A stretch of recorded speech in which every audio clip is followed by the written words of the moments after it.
Dance with the Millions. It's that world heavyweight flow. Championship belt wrapped around my waist, yo. I got that Ric Flair figure flow. Slam you on the pavement, that's why they call me Street Pro. Create heat on beat flow. Like Jordan after the second time he three-peated, folks. Get ready, set, let's go. Fight toe to toe, release the flow created by this mic pro. Lights, camera, get low. Action pack, back to back. In fact, this monster will grow. Y'all better let him know. Man with the master plan, and you have no need to know. Hard like winter cold. Bust these fools, anything less than killing whack rappers is a crime. I stay trying to get mine. Stacking value, packing venues, winning over time. Ain't no fine timeline. Open your eyes, you're looking for the best, and this is what you find. Game is only for the bold. You came prepared, now get ready for the show. Introducing from parts unknown, your UFC and combat sports insider, Clever D, the Combat G, and the sports professor.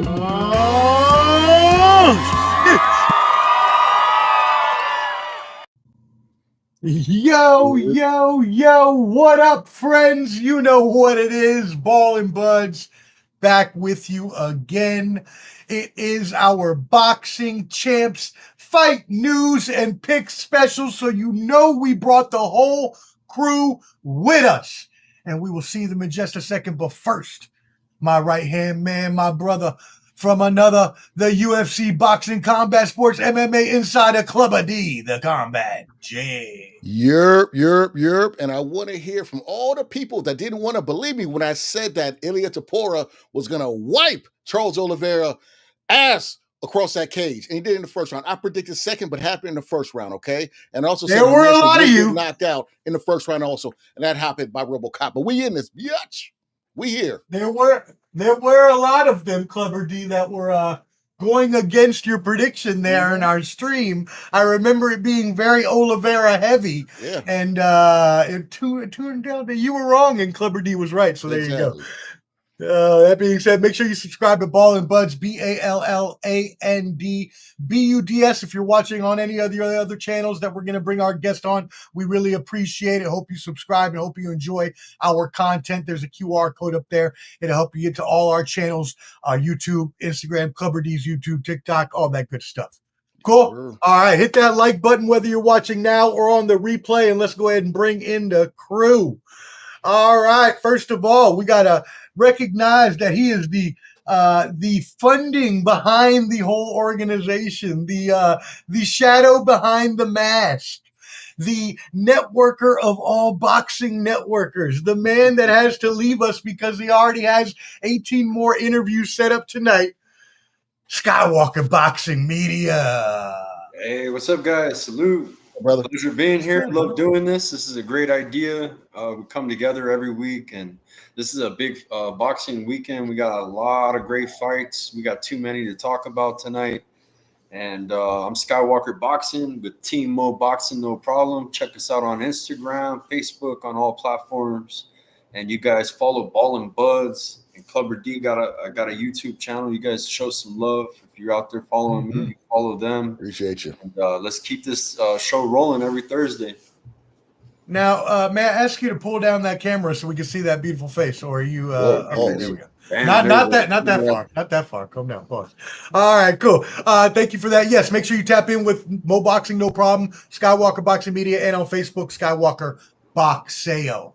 And then coming up next, he wasn't even supposed to be with us. He said, I'm not even supposed to be here tonight. He had so many boxing things. He had a boxing sparring group. He had an interview. He was going back in time to go talk to Joe Louis. He was doing so many things tonight, but he blessed us with his presence instead. The foremost boxing historian. You better step up your game if you don't know him and get with him on YouTube to know all of your boxing history. Josh from 86 Boxing. Salute. I appreciate the introduction right there. Much love to you. Happy I could be here. And hey, boxing is history, baby. That's right. Yes, there you go. I like that. All right, tell them where they can find you at. What are your channels, my friend? At 86 Boxing, pretty much everything. Come on, we can dialogue. I thought you had more than that. I apologize. I thought. Yeah. I thought because I always see so many 86 boxing profiles when I go to like tag you, so I'm like, all right, he has a lot going on. And last but certainly not least, I just like introducing him last because it's the best of the introductions, the way that Clubber D gives him the intro. So I'm going to pass it to you, Clubber. Who we got coming up? The one and only, the man known from Utah to Minnesota to Guam to Ghana. Heavy on the poppy. So, oh shit! I fucked it up. Oh no, I was right. Heavy on the no, poppy, you were right. light on the yayo. Poppy tune yayo. I thought I was in my head too much. Yo, what's cracking, y'all? That's hilarious. Listen, I'm gonna let you get away with that one, but the joke bag is full tonight. So listen, man. Y'all can't find me nowhere because somebody's mama's my secretary and she took the day off. No, for real though. Find me at Papi Chunyeyo on Instagram. Big things coming. Let's get it cracking. All right, cool. Well, I appreciate that. If y'all didn't see the technical difficulty we just had right there, a little glitch in the matrix. Josh, would you mind if I did I download the wrong one? Did you send one to me with the transparent background? Yeah, it might not have been the right, or there might be something you have to do as far as some editing. Yeah, if you export it as a PNG instead of a JPEG, they'll have a button that says transparent background. You check that, and then that's how we can have the overlay on there. Oh yeah, gotcha. I did do. Oh yeah, I didn't do the transparent background, did I? Because right now it's like this. Boom. But that's all right. I appreciate your effort. It's like this right here. Look. It's a whiteout. Okay. I see what you're saying. Yeah. I'll have to make those adjustments here. We'll get it right good, here, man. I appreciate next time you. around. Hey, I really appreciate your effort, brother. Thank you so much. All right, cool.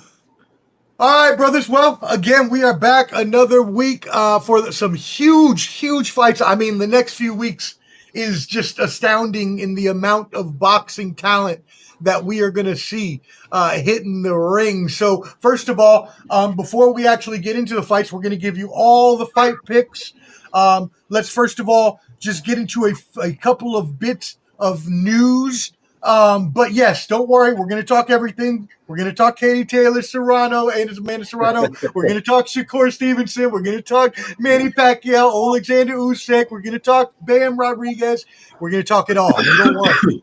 But first, let's touch on some news here. So first of all, one of the fights that we were supposed to have coming up this weekend may be in jeopardy, Skywalker, you were telling us. Can you give us some updates on this fight that may be in jeopardy this weekend?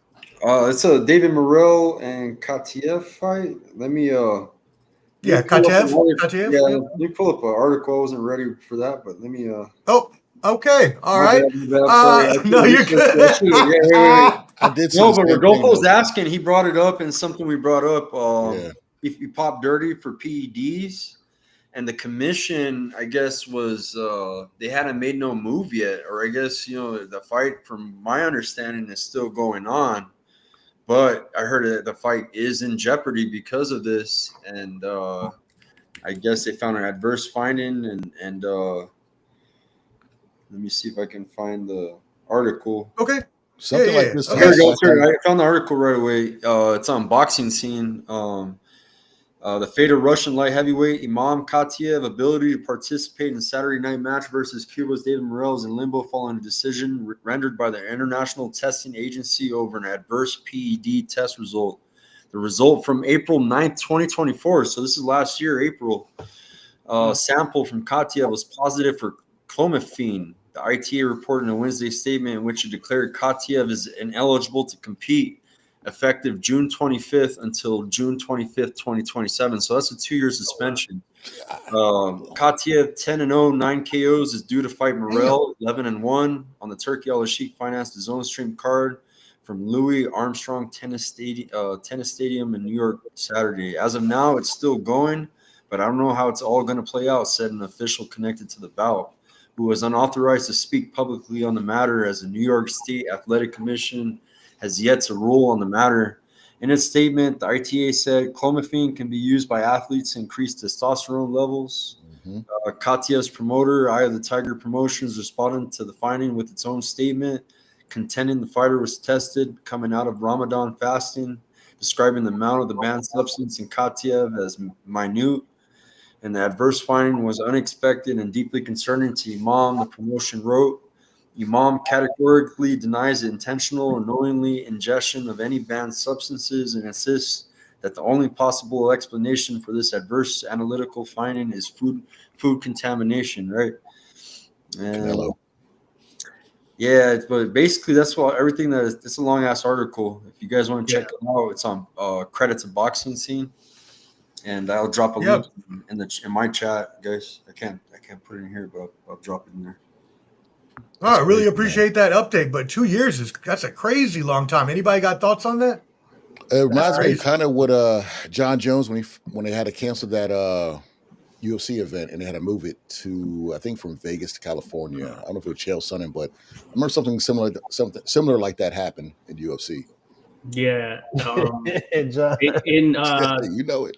In soccer, Paul Pogba, he got a 2-year ban a few years back. He's back now, but for some kind of substance. He was with Man United at the time. And of course, we know Jarrell Big Baby Miller, at least on this end, he's been banned multiple times for some type of PED. I can't remember if he had a 2-year ban, but that tells you the seriousness of it for sure. His was like a diuretic, right?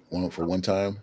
That's how Ruiz got a shot, remember? Another motherfucker cheating. Another motherfucker. This time somebody blaming it on God. Like, just what we do, we blaming it on God now. Bro. Like, come on now. What are we doing? Yeah. Man, listen, bro. What I know is some people have popped hot and have been able to fight. This might be like the first time it's actually gotten stopped prior to the fight actually occurring. So if they stop it, then hats off to them. That's the right thing. But if David just want to fight him just to prove a point and give us all some entertainment and still get the check, I'm cool with that too. But we gotta drag homie. He gotta get drugged, just like everybody else that been cheating. They gotta get drugged. We need that walk of shame. You know what I'm saying? You needed to get stronger. Yeah. This how to move your feet. Fight's coming up. What happens if this fight goes through? What will that say about whether people think that dirty game? There's people who got to fight in another country. If you're that rule might be only to Russia, Europe, and I don't know, some other country, Australia or something. Like it may not be banned in America. It's possible that some things like that happens. Could be like Tyson Fury situation where he was banned in Europe for a minute. Conor Ben finally came back. Conor Ben, with the eggs. You know what I mean? So it really depends on how that commission, like you said, how that commission does it. It's always the food though, eggs, tea. You know what I'm saying? It's always something you can ingest that may get you, but you conceivably not know that it was in there just convenently. Okay. All right. What if cool. Eat on somebody, and maybe she had a testosterone and he they put that jugo, it's like the juice, you know what jugo is, it's like your marinade for the meat.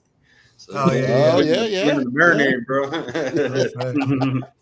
That's how you getting it. That's how you getting it. We're gonna get into another PED story in just a second. Let's hit these comments though. Salute to Rodolfo, been out here commenting. We appreciate you shouting in. Said 4 years for the Jarrell sentence. That was crazy. Salute to Picasso as well. Appreciate you. And yes, we just went through that question, so we appreciate that as well. What else we got going on here? Salute to Josh Taylor. Appreciate you tuning it in. The fighter, and as well. Andrew G as well. I wasn't sure. I mean, all the special talent. You never know. He could be listening. Love it. And then finally, we got let's see, Justin James. Thank you, brother. It is going to be a hell of a fight weekend. Yes, indeedy. All right, cool. Let's keep it. Oh, we got one more. Yep, Rodolfo came back in. Oscar Valdez's tea excuse was hilarious. Yeah, that's right. I forgot about that one. Wow. Ryan Garcia said 3 or 4 different things. Oh, ashwagandha, Supplements. I sucked it out of Oscar's booty. Oh wow! Hello. Speaking of Oscar, well, hold on, don't get there yet. I'm about to get there. First, let's talk the Eddie Reynoso story since we were talking PEDs. What is this that you hear word about Eddie Reynoso having another fighter in his camp with this Clubber D? Yeah. What's the youngest name? He just won. He just popped dirty too. Rodriguez, I believe, is his last name. And the dude had no answer to that left hook, and then it's one who beat that Griffin guy. Yafai, no, he beat Yafai. Galal Yafai. Galal Yafai. Okay, go back. Let me go to his boxer real quick. He just beat Galal Yafai. Oh yeah. I know what you're talking about. Yeah, it's not Francisco, is it? It might be. I know. Yeah, Francisco Rodriguez Jr. So, raising that ball. So we got 7 affiliated fighters. It's because he's been in the game doing his thing. He's well traveled, but that's interesting. Especially coming off of Jaime Munguia like a month ago with his stuff. It's very interesting, I will say. I feel like the FBI should be doing an internal investigation about the goings on at that gym. Hey, if that was Emmanuel Stewart, woo! They flip everything upside down. We're both back. Josh Taylor shouts in, I haven't heard much about Dimitri Bivol lately. What you think about this new GOAT? I postponed that fight. That fight was supposed to be in November, actually. Is what I was hearing there. Might be on Turkey Al-Ashish if he wants a trilogy with Bivol and Better BF. I haven't heard anything either. But, there's also Caleb Smith sitting out there who had a good performance over Joshua Buatsi in terms of getting that win. But we'll see, But it seems like a trilogy might be what's likely. But it's beefing because he wanted Benavidez to kind of wait and let them do the trilogy. But the WBC just said, yank, give me that belt, and gave it to David Benavidez. So that's why he's fighting Yard now. I figured David Benavidez, since he's used to waiting for that belt, he could just let them finish this and then get the winner. But I think the term GOAT is being used a little too loosely. I thought he was being sarcastic. Greatest of all time. I thought he was being sarcastic too. I was like, I hope so. I don't know about. I hope so. Right. We're a little loose with that. You know what I mean? Not the way his ex act. I don't know why he'd GOAT. Yeah. Oh yeah, Josh is being sarcastic for sure. Yeah. Cool. Because I'm a Josh as well. Yeah. Wait, did that actually happen? I don't think that actually. I think has that actually happened? That hasn't actually happened. That actually hasn't happened. Someone has. No, because I was saying the joke. Saying no, that's what I thought. Oh, okay. Okay, so maybe they think you were being serious. Okay, got it. Yeah. I was like, that didn't actually happen, right? Like, oh my God, how crazy would that be? You go down to perform some fellatio, all of a sudden you coming up looking like Brock Lesnar. Yeah. Hell, we're having a bump on your bicep. Like, oh shit! Shout out Gray Fox. Gray Fox, what's going on there, buddy? We appreciate you as always. Thoughts on Manny's issue about PEDs? This comes from Jose Maname. What's his issue? I do not know. I haven't heard. You got to clarify, sir. Thank you, Jose. Clarify for Floyd creating the. Are you talking about back then? Yeah. Well, he admitted to it, I believe, when he was running for senator. He came out the closet with a lot of stuff, But as far as, I think now he's an OG, man. I don't know. Did he? I hadn't heard. Damn. Don't tell me Manny Pacquiao got caught leaving out the back of Tyler Perry house, bro. I can't. No, he wasn't saying that. He talking about PED. This is like 3 years ago, 4 years ago, something came out. We better be sure of that. Here he goes, text messages. I don't know. Hey, he didn't pop on the text, so I don't know. We got two Rodriguez and Katiev right now, are two current ones right now. Mm-hmm. So let's get into one more story before we talk about the biggest news of the day, what happened at that press conference. What about this November 17th? We got a bunch of huge bouts that are possibly being signed. Tell us more about that, Liberty. Yeah, we got Benavidez defending his WBC, you can say internet champion or whatever, but he's going against Anthony Yard. That's gonna be a good one. It might be a good one. You got Haney versus Norman, which popped off today. It's gonna make that fight even way better. You got Abdullah Mason against Sam Noakes for the vacant WBO belt that Keyshawn lost because he couldn't make weight and refused to fight people outside the ring. But and then they already signed Bam Rodriguez against Fernando Martinez, which is kind of weird because Bam fights next week, but right, yeah, if they're confident of a win, yeah, pretty much. Putting the heart. Anybody before the horse. Anybody got thoughts on that? Go ahead. Those are good fights. Those are good fights, decent fights. I know there's some other ones on there. I thought that card, as it's shaping up, it should be pretty solid. Benavidez Yard, very interesting. I like Benavidez, but I think Yard will put up somewhat of a fight there. It'll be interesting to see if it lasts the distance. I'm thinking not, but time will tell. Now, Norman Haney, of course, we know there's a video floating out there of a little skirmish between the two teams and things of that nature. But that being said, what I also took away from that video is Haney is bigger than Norman. He's huge. Crazy. Oh, wow. He's like, when I saw them face to face, like Haney was like, I was like, whoa, is that the... I don't know. So that makes things interesting right there. So you have to wonder, okay, Haney boiling down to 135 at one point, now 140, but 147 seems like it's not going to be an issue whatsoever weight-wise. So it makes things interesting. I'm going to have to think about that one for sure. Yep, I mean, it seems like there's no federal agency. They ain't got enough employees to make sure people ain't cheating. You know what I'm saying? Like, what's going on here? All these people are just getting away with drugging, and it's just crazy, bro. I think that night's gonna be full of walk them down. It's gonna be a whole lot of walking him down. So it's going. I can't wait, bro. I love it. I can't wait. Walking him down. Says Bam is fighting everyone. I don't even think he's 25 yet. Yeah, he's that dude. He's that dude. Hey man, seems like people with a whole lot of vowels in their name get caught cheating. You got a lot of vowels in your name. I don't even know what that means, but it just sounds funny. I know what it means.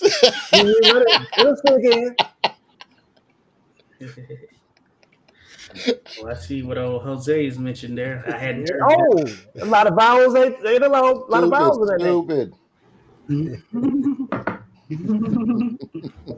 So Jose says Terrence on some podcast leaning on Manny taking PEDs, but didn't say it literally. 7 division world champion, right? 8 division. That's not. I mean, we'll probably never see that again. So Sam Langford did it back in the day. He rose up through the ranks, but he was a little bit bigger than Manny Pacquiao. But the difference is Sam Langford, when he went up, he took his power with him. Very different. Now, as it relates to Pacquiao, he did start out in a pretty small weight class. I think Doug Fisher made a good point of having seen him back in the day. Then he was basically starving himself. He was smaller then when he first started out. And some of that was attributed to just he was in poor condition. Just he's trying to come up from a poor situation now. But then you got to think as he was rising through those weights, putting on weight and things of that nature, it gradually moved up. It wasn't an overnight shift, it was a gradual thing. That being said, I mean, you can't put anything past anyone, but until I see proof, I can't say it for certain. Okay. All right. It's hard for me to say. I mean, there's a lot of stuff with his fights. Cause like when he fought Cotto, that was at 144. He kind of drained Cotto for that fight, and got him up out of there. And then when he fought De La Hoya was he saw the IV stuff in his arm, the mark. So they knew he was drained also. So I mean, I don't know. He he wasn't really knocking guys out like that at 147 and 152. When he fought Margarito, I think it was at 152 or something like that. And he sat one time on his behind. Yeah. Yeah. He did. One time. Ricky Hatton. But the way one time backed up out of there with his hands down. Yeah. Sat him down. And hairline went further back. So I don't know, but I remember when this was the discussion when Manny Pacquiao was there in his prime and did the whole I don't want to do a blood test type thing. So I don't know, it's crazy. Mayweather changed the game with the whole Olympic testing and everything, because they weren't really testing like that until Mayweather and Pacquiao. So, and people need to pay more attention to Mayweather's A-side game. You don't let somebody go and put you as a champion as a disadvantage. Like, what you mean we shrink in the ring? Learn to cut it off.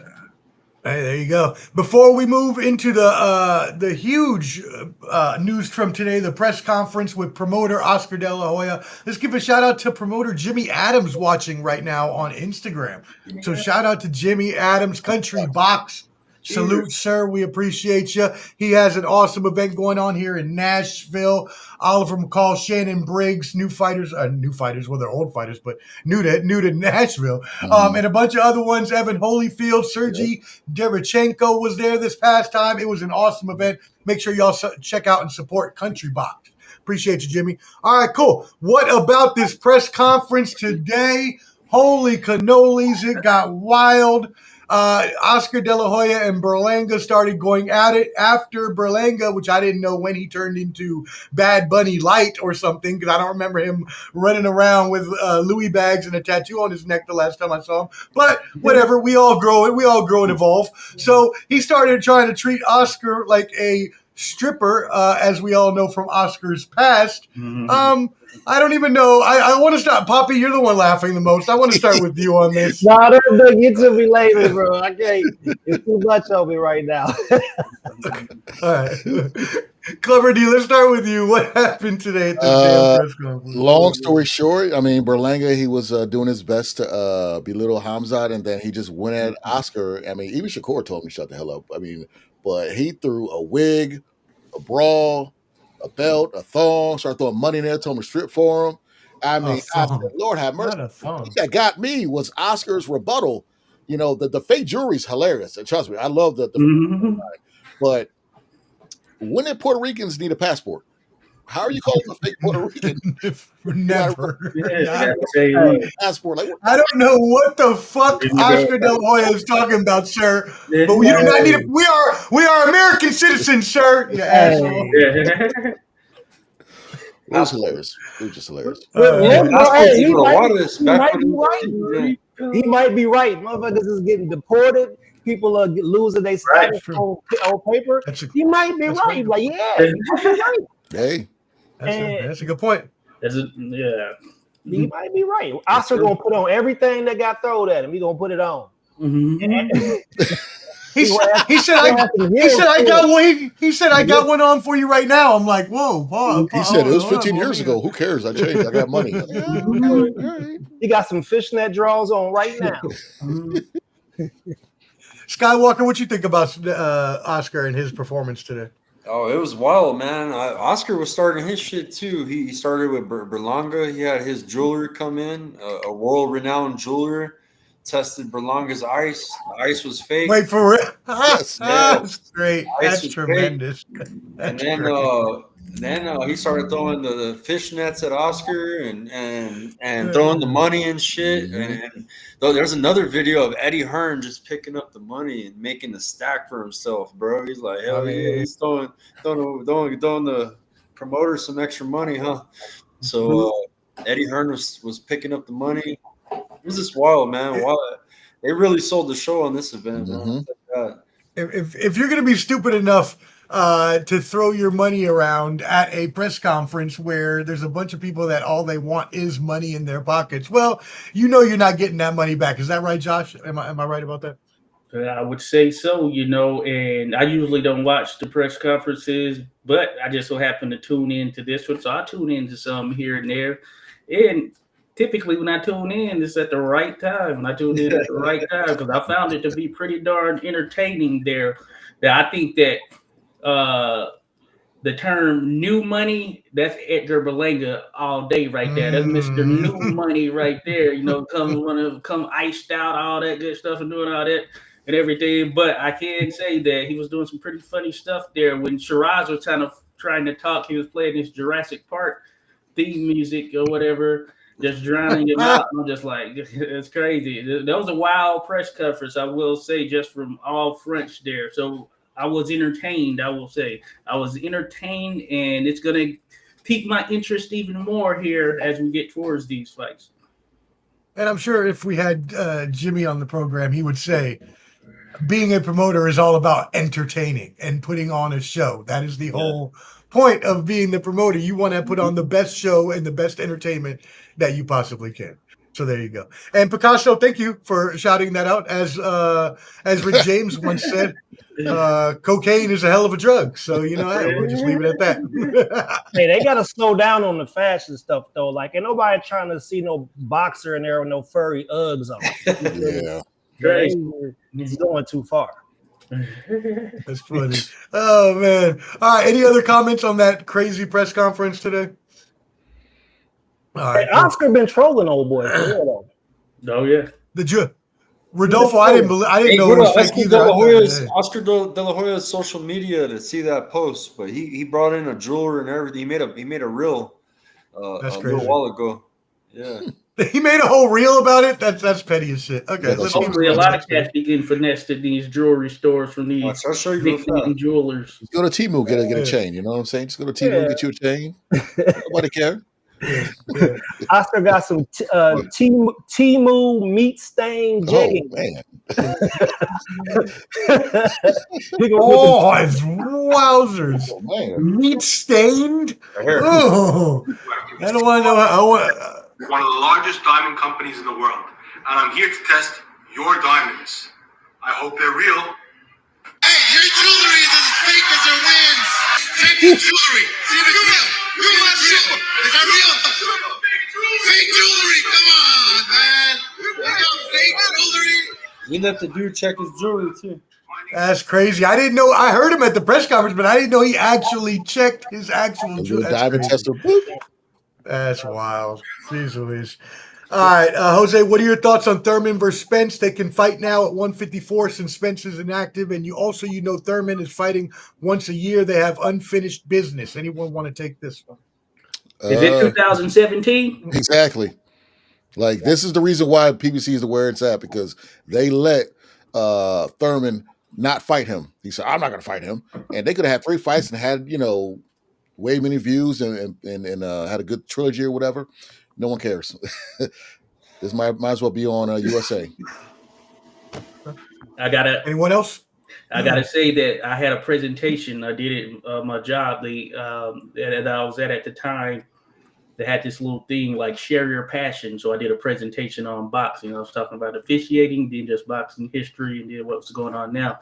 That had a little list there in terms of my pound for pound guys or whatnot. But basically, I thought in 2017, the number one welterweight was Keith Thurman. Mm-hmm. And that was the same year that Spence went over there and beat Kell Brook, right? So that fight, we're so many years removed from it now that it's like, I don't know, pulling on a string that just kind of takes you back, and we don't get the best of what each of them have to offer. A lot of interactivity in between that. They're past, well, you could argue past their prime, you know what I'm saying? Age-wise, it seems that that's the case, but it just doesn't have that same little mustard or fervor that it had at that particular time. Now, I'd watch it, but that being said, hard to say what we're going to get because Spence, I don't know, if it was in 2 years now, something like that. Since he's been in there. July 2023. Yeah. July 2023. And then we know Thurman over the past 5 years, he might have 3 fights or something like 3-4 fights maybe. So very interesting, but I would watch it, but I wouldn't expect anything spectacular. Would you pay to watch it? I'm expecting something spectacular, like I always say about Earl. That mouthpiece coming out. Matter of fact, we might have both of them mouthpiece come out at some First point. round.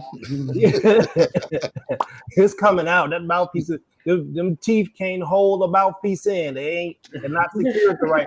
Hey man. All right, cool. Word. Awesome. All right, well then, everybody, please make sure, again, you tap in with everybody on this panel. We are about to go into our fight predictions for the next 2 weeks. You're going to get 2 weeks of predictions on one show. But, again, please make sure you tap in with everybody. I'll put a banner at the bottom so you can go subscribe to everybody's YouTube channels and Papi Chunyeo on Instagram. So please support everybody on this panel. Word. Let's move it into this weekend. We're going to save my girl for last for the weekend. So we'll start first with, do you want to, we'll start, you want to just do the full girls card first by itself and then move into the men? Is that what you want to do? Ladies first. Okay. Perfect. Let's do that then. All right. I'm going to start from the bottom up on your fight pick sheet. So everybody, if you're in the Boxing Champs group and you're watching this now, we are going off the fights off that list. So if you're looking at the women's card, I'm going to be going from the bottom up.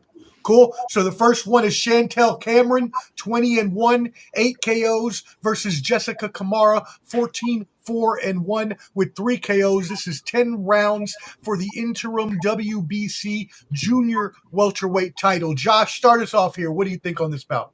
So I think this is actually a pretty decent matchup, actually. I know both of the fighters there. Chantel Cameron, her only loss is coming to Katie Taylor. Kamara, she's lost 4 times, as mentioned there, but I followed her for a good bit, and the thing that stood out for me in a title shot against Kelly Reese, shout out to Kelly Reese, I thought that Kamara edged it. It was a very close fight, but ultimately it went to Kelly Reese, so no shame there. It could have gone either way. But Jessica Kamara, she's been on her game and really dialed in. That being said, I think that Chantel Cameron, she has pretty good size there for the weight, and she was the first to beat Katie Taylor. She lost that second fight, of course, as we know, but that being said, I think she's still on top of her game. Likely she'll come through in this one. So I am picking Chantel Cameron via decision, but I expect Jessica Kamara to put up a good fight because she is solid and she does have some good competition on her resume, and she has fought for a world title. So expecting something good, but Chantel Cameron, I'm going with a unanimous decision. Cool. Yeah. Well, this is going to be my only fight that I pick a stoppage for during the girls' fights. So I'm taking Cameron by KO 9. All right. Cameron KO9. Skywalker, what you got on this fight? I'm going to go with Chantel Cameron by split decision in a close fight. I believe, she showed that she's been up there with Katie Taylor. So she's at that skill set. Even in the rematch, it was a close fight. That's true. Good point. Yeah, so you're talking about women greatness. Chantel Cameron's right at that level. So, yeah, split decision. Cool. Yeah, Chantel, I mean, when she beat Katie Taylor in Ireland, that was actually supposed to be Amanda Serrano, but it was supposed to be the rematch. But that's right. Yes, that's right. Mm-hmm. She shocked the world. But I got her in a split decision winning on Friday tomorrow. Okay. And I'm going to complete I was about to say something really pause-worthy. I'm going to complete the trifecta instead of something else I was about to say. I was about to say a five.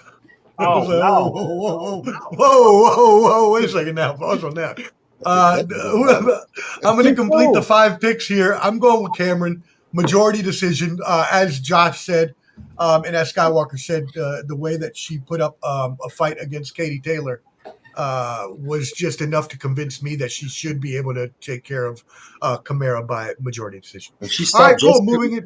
Jessica McCaskill was really good and was on her, like, doing really good on the rise, and she kind of put a halt to that. You know what I mean? So, stylistically, I would say McCaskill, she had a very raw style that wasn't necessarily the skill set in that way from a technical standpoint, but she threw a lot of punches, come forward, charge in there. Kamara, she could actually box. She has a good skill set and technique on her side, but still same things apply though.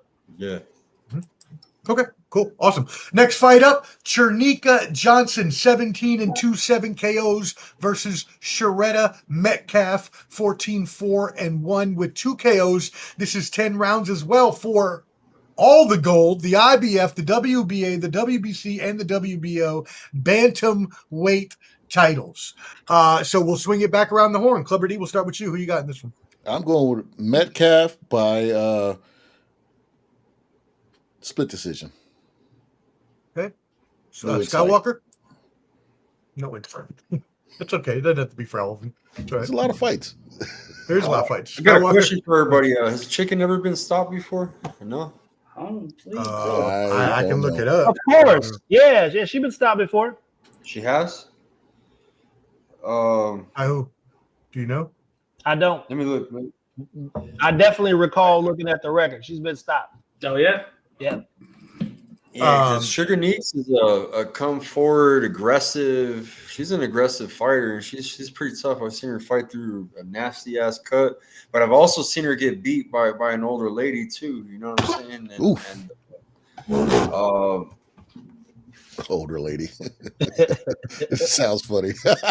Well, yes, she lost to lost to that cougar. She lost to Ebony Bridges. Or with them grits no, on them. Shannon no. She lost to Shannon O'Connor. Shotgun. Shanae O'Connor? No, she lost. O'Connor. It's an old lady. Back in 2021. Rest in peace. Thank you. Rest in peace. She is. No, Shannon O'Connor. She's the. Yeah. I can't find if she's been stopped or not. No, I apologize. I don't think she's been stopped. Serretta Metcalf. No, I don't think Shannon's like 40 or something. She has lost. All right. Well, Neeks by I got Sugar Neeks by split decision. Okay. All right. Cool. Yayo. I got Johnson by split decision. All right, Josh. Though I will say this, I follow Chernika Johnson on Instagram. That she puts in that work, holding it down out there. Yeah, Australia, what it is, right? But that being said, man, I thought that she lost that first fight to Nina Hughes, but she came back, redeemed herself, and she won the first fight as well on the cards. It was a majority decision, but I thought Nina Hughes did the better of the work just from my vantage point, but I wasn't scoring it. But she righted the ship in a more definitive way this last time out. And I think I do like her stylistically and all that stuff, but I feel like Metcalf, she's long, lanky, she can box. She's probably going to be working behind that jab, so I'm going split decision. Metcalf, shout out to In the Ring with Christine. I know who works with her there as far as training, all that good stuff. She might be her manager or something of that nature as well. So I'm going with Metcalf. Hopefully it's a good fight, and it should be stylistically speaking. All right, you're the only one going with Metcalf. So the outlier here, I am going to go with Johnson in a majority decision here. So no insight. I like that, no insight. All right, moving on to the next bout. Josh, we're coming right back to you. Savannah Marshall, 13-1, 10 KOs versus Shadasia Green, 15-1. I like that name. That's a badass name. 15-1 with 11 KOs, 10 rounds for the Ring, IBF, and WBO super middleweight titles. Who you got in this one? Hey, you know what? I should have wore my Savannah Marshall hoodie. It's downstairs. I didn't put it on. If I'd have known, I would have put that on because I'm rocking with Savannah Marshall, no doubt. I think that she has the power. She has the length. Green, I think some of it was kind of smoke and mirrors as far as that start in the competition she was going to get and getting some of those stoppages that she's got. But I think Franchon Cruz showed that there are some levels for sure. And I think that Savannah Marshall is a level above Now, Green has redeemed herself since they lost to Franchia and Cruz, but I don't know if she's done enough to be able to overcome Marshall. If she does, I will be surprised. I will say I will be surprised. So I got Zepeda Marshall via unanimous decision. All right, cool. Yayo, what you got? Hey man, I'm pretty sure it's Shadesha. Some reason y'all be over pronouncing the vowels. Y'all be adding. What did I say? Vowels. What did I say? Shadasia? Shadasia. I say Shadasia. Well, I mean, I gave it a little Puerto Rican flair. What you want from me? I wasn't being in a hurry to roll their R's around this. Oh, that's a beautiful name. Yeah. Shots fired in this No, man, listen, man. I'm with Josh on this one. I just think there are definitely levels, and I believe Savannah Marshall she has some incredible experience, and I think I got her by split decision. Like I said, I'm not picking anybody else by stoppage because I get burned there. So I'm taking Marshall for split decision. All right, before we move on to Skywalker, we got to give a shout out to our brother, the one who runs the whole Boxing Picks group, does an amazing job every week, keeping scoring, making sure our fights are put in, hitting us up when we forget. I mean, come on, champ, you put in so much work. We appreciate you. That Yale men's work. I was early. I was early this time. Me too for a change. So if anybody actually wants to get in this group, let any of us know. You're watching us on one of these channels, so please let us know. It is a Boxing Picks group. It's very easy. You don't have to be a boxing expert. It's just picking the fights. It's to have fun. It's free, and you can win some money. So hit us up to get in Champ Ross's Boxing Picks fight group. All right, holla, champ. Thank you for tuning in, brother. Picasso, let me catch up on some comments. My opinion on Spence is he's a body snatcher style, but he needs to be quick on the jabs and build up to the attacks on the body. Follows that up with, I know a guy that gets hit in the face a lot, but he knows how to set up a vicious attack to the body, and he did it to me when we were playing around in the gym. Pause. Wowzers. Wow, brother. I don't know you want to say that out loud, my friend. Over there. Oh, come on now. Come on. You be doing that jiu-jitsu. What type of gym is that? That's the same one. So we can stay away from that gym. What's the name of that gym to stay away from? The oyster. They all got jokes. Hey, it's like Diddy ran down on a dude at the gym. He tapped out by the Punisher. The Punisher. Yo, did you see his outfit, fam? It looked like he was wearing that joint that the dude Machine wore on the movie 8mm. Bro, I didn't see any of the videos. I haven't seen any of the videos. They really be doing that. Wow. Damn. I'm gonna have to go now and watch the videos. Now, I damn it. Wow. I have to watch the videos. Yeah, please post the link, champ. We appreciate it, so everybody can join that if they want to. All right, cool. I don't know what. Okay, I mean, we're just messing around with you, anyways, Picasso. It's okay. No, it was just the way you may just want to word things a little differently, you know. And if y'all want, check the link. It's in the chat there on YouTube. I'm not sure which one champ is watching on. I'm assuming Skywalker. So, all right, cool. All right, let's keep it moving. Skywalker, what is your prediction on Shadasia? Right? Isn't that what it is? All right. I still think it's a badass name, whether you pronounce it that way or the other way. Shadasia Green versus Savannah Marshall. What you got? I agree with Josh. Shadasia Green's got a lot of power, but I think she lacks in the skill department a little bit. Cruz DAZN kind of exposed that. I think that Savannah Marshall, with her amateur pedigree and her experience, her resume, I think she's going to get the job done. I'm going to go Marshall decision. Nice. Okay. All right, Clever D. Well, Savannah Marshall and Carissa Shields probably put on one of the best fights that year when they fought. Oh, yeah, certainly. When they sold out that arena overseas. She's a great fighter. And like you said, Josh and Poppy and Skywalker, she's better on just about almost every level. I think she'll be able to neutralize the power of Shadesha. However, in our group chat, I'm going with the upset. Shadesha by split decision.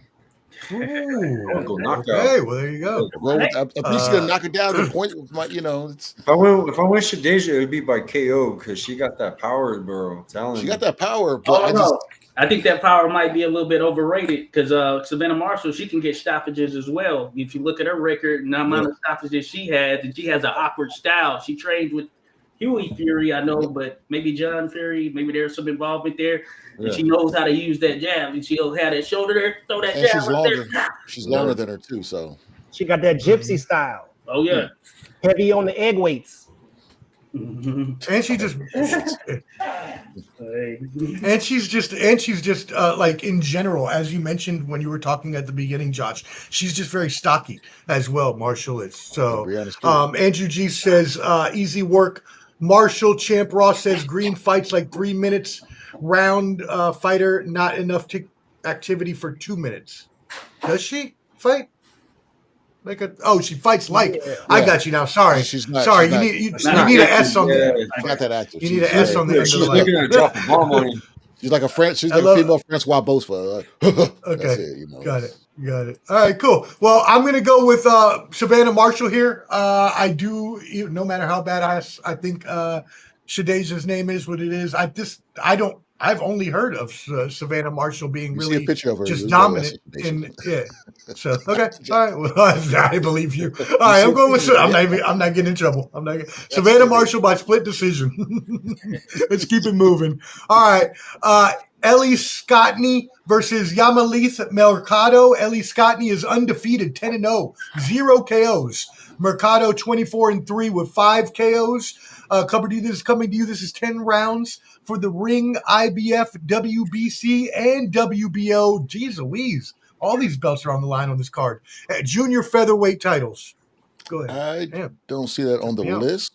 Oh yeah, I got Scottney by majority decision. All right, cool. Skywalker. Ellie Scottney by decision. All right. Yayo. Scottney majority decision. All right. Josh, I hope you give me some analysis because one of y'all recommended this fight, and I'm gonna look real stupid. Yeah, I did. Now, Mikado is very solid. I'm trying to remember if she's the one who beat Ramallah Ali last time she was out. I believe that might have been the case. But that being said, Ellie Scottney, she doesn't have power. I believe she doesn't have any knockouts in her victories, but she is a world champion.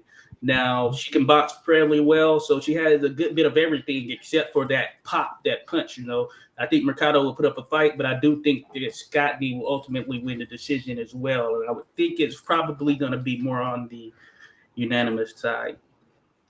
Mm-hmm. Yeah, 10-0, like you said, Josh, with no KOs. What that tells me, if I'm just not even if I didn't know boxing, just looking at the record, that tells me she's an excellent fighter at staying away from getting hit and knowing how to box and score points in order to get the decision every time out, because she's probably a little lightweight on the actual power. Now, I don't know that to be the case, but she has 0 KOs in 10 wins, so I'm just putting logic together. Okay, cool. Thank you for that. We're going to come right back to you, Josh, on this one. Alicia Baumgardner, 15-1, 7 KOs versus Jennifer Miranda, undefeated, 12-0, but with 1 KO, so another kind of lightweight good fighter. 10 rounds for, again, the IBF, the IBO, the WBA, the WBC, the WBO junior lightweight titles. Josh, who you got in this? Oh, yeah, and this is one where I don't know Miranda. I remember when I saw the name. I don't think I've seen her, but, of course, I do know what Alicia Baumgardner brings to the table. In my pick, I went with Baumgardner via decision. I'll go split decision, but that being said, Alicia, we know that she can get it done and stop things early, given the right situation. But it'll be interesting to see what Miranda brings to the table. But I got Baumgardner split decision. All right. Yayo. Yeah, man. I feel like I ain't never been the same since I heard that shit that AV said about that whole situation. Oh, I forgot about that. But I think it's a little bit too soon for her to be going there and getting knockouts, after the situations and stuff like that. So I feel like she's just going to go in there and just to get some work. I would probably take her by. I mean, if it was real world, I'd say unanimous decision. But for the boxing league, I'm taking her by split decision. All right. Yes, because in the boxing league, which I found out after weeks of just doing unanimous decision, he's like, Champ was like, yeah, you can, just majority. I was like, yeah, but then why wouldn't you have another one, extra bonus for unanimous in case it wasn't? I don't know. It was funny. It's more common. All right. It's more common. All right. This card might be 4 to 5 hours. If it all goes to decisions, y'all be ready to see some cheeks. See some cheeks and get some cheeks. I mean, maybe you want to invite some cheeks over and tell her, hey, let's watch some women's boxing. Maybe she'll like you more for that. That's like an aphrodisiac. Picasso says Alicia popped before. Andrew G says snack. I don't know if you're referring to some one of the ladies on this card or snack. It's Haney and Crawford and all them. Victor Conti. I'm just messing around. I thought he was okay. Rodolfo says, are any of the women's fights going to be 3 minutes? Does anyone know? No. 3 minute rounds? Nope. Okay. And also, Rodolfo says, Katie wouldn't agree to that. Yeah. Okay. Yeah. I think we talked about that before last time, and they didn't agree to it. That. I mean, this is crazy, although so far, looking at all these fights we talked about, the main fight, all of the fights below it, they are all going with at least 3 belts each for the top 5 fights. Yeah. And the top 2 have 5 belts each. So you're looking at almost 20 plus belts being defended on this card. That's crazy. Agreed. All right, Skywalker. And what I do want to just say, I think it's a shame that it took Jake Paul to make something like this happen. Now, I will say that I did see a good while back. I can't remember if this was 2 years ago or what, but Lou DiBella, he was talking about doing a women's tournament, and he said he just needed, I believe, $1 million, $1 billion or $2 million, something of that to him. But that being said, it's a shame that we couldn't have gotten here with a promoter who is even more seasoned in the game. But respect to Jake Paul for coming in, finding where there's a gap, and doing what he does. Well, Jose with an apropos question. Oh, sorry. Yeah, Jose with an apropos question here. And I don't know if he means in an actual fight, but in terms of actual, as a promoter, we all know Bob Arum is a legendary promoter, right? We all know he's one of the best ever. But Jake Paul has accomplished a lot in his first few years, a hell of a lot. Could we see him having a legacy such as Bob Arum if he were to continue to do this, the rest of his life as successfully as he has so far? No, Cumberdy, you don't think so? Fight a Muhammad Ali, fight a Mayweather. No, it's not happening. You're not going to find those. Man, hell no. Not even close. Like, where's the puppet? Man, okay, I need the puppet. We got to stop saying that dude's name amongst real, legit boxing. Yeah, like he don't belong. He doesn't belong in the. Like his name shouldn't even be mentioned around legends like Bob Arum. And if you want to say my man is like the WWE style entertainment king, because he is putting the cheeks in the seats. So you got to give him his credit for selling these arenas out, but he's selling it out in a weird way. It's off. It's awkward. The energy's wrong. You know what I'm saying? It's like, how are you the host of every event and everywhere you go, and all everybody does is boo you? Yes. You don't belong in the conversation. But, however, unfortunately, you got to get Mickey Ficky some credit, man, because he is putting the women on, and he's doing. And this is a black eye for boxing. Like, they making this feel like a participation awards fight. Like, how is there 20 belts on the line in the first 3 or 4 fights? How? Like, where has that ever happened before? That's like those it's are showing that the issue with the issue in women's boxing is finally getting on a level where it's getting more competitive. It's kind of like women's college basketball. No one cared until it was like the Elite Eight, but now there's some teams better. There's better schools, so it's like, okay, maybe I'll watch the Sweet 16 and things like that. So they're finally trying to get more girls off their butts in the box, So I see the good in Jake Paul, what he's trying, but he's doing it, like you said, in a villain role where people are just tuning in to see him lose, but he's still showcasing, like Tyson would showcase Christy Martin or something like that. So He's setting up nursing home scraps. Yeah, pretty much. But hey, well, I will say, that Jake Paul Bob Arum question from a promotional standpoint is like apples to oranges. Bob Arum, legend in the game, has done some of the biggest cards, period, and is still one of the top promoters. But what I will say is Jake Paul, he seems to do it right in terms of getting these cards together. And I think some of that he works with another guy. I can't think of his name. So it's not just him by himself. And he does have a means for which he can carve a path as one who pushed women's boxing to a level that's even higher than it had been previously if he keeps this up, because getting them on the likes of a Netflix where all it takes is a subscription. I don't know what the cheapest one is, maybe like $10 or something like that. I think that is a game changer in some sense, and that helps put more eyes on them so people can see, okay, we do have these elite women out here doing their thing in the sport. And that Netflix thing didn't work out too well when they were streaming. It shut down a whole bunch. And I'm gonna tell you what that one dude and Mr. Bob Arum got in common. They both pirates. They stole it. Jake Paul stole boxing from the real boxing fans, and Bob Arum stole Top Rank from Muhammad Ali. I'm gonna set the record straight. Most of y'all who was watching Ali fight when he was growing up didn't like him because he didn't go to Vietnam. So I'm gonna keep it real all the time. That's true. That's true. Yeah, he became more popular in the aftermath of his career, especially after that 96 Olympics. I think it was Atlanta when he lit the torch right there. People hadn't seen him in a good long time. I think it was 96, right? 96.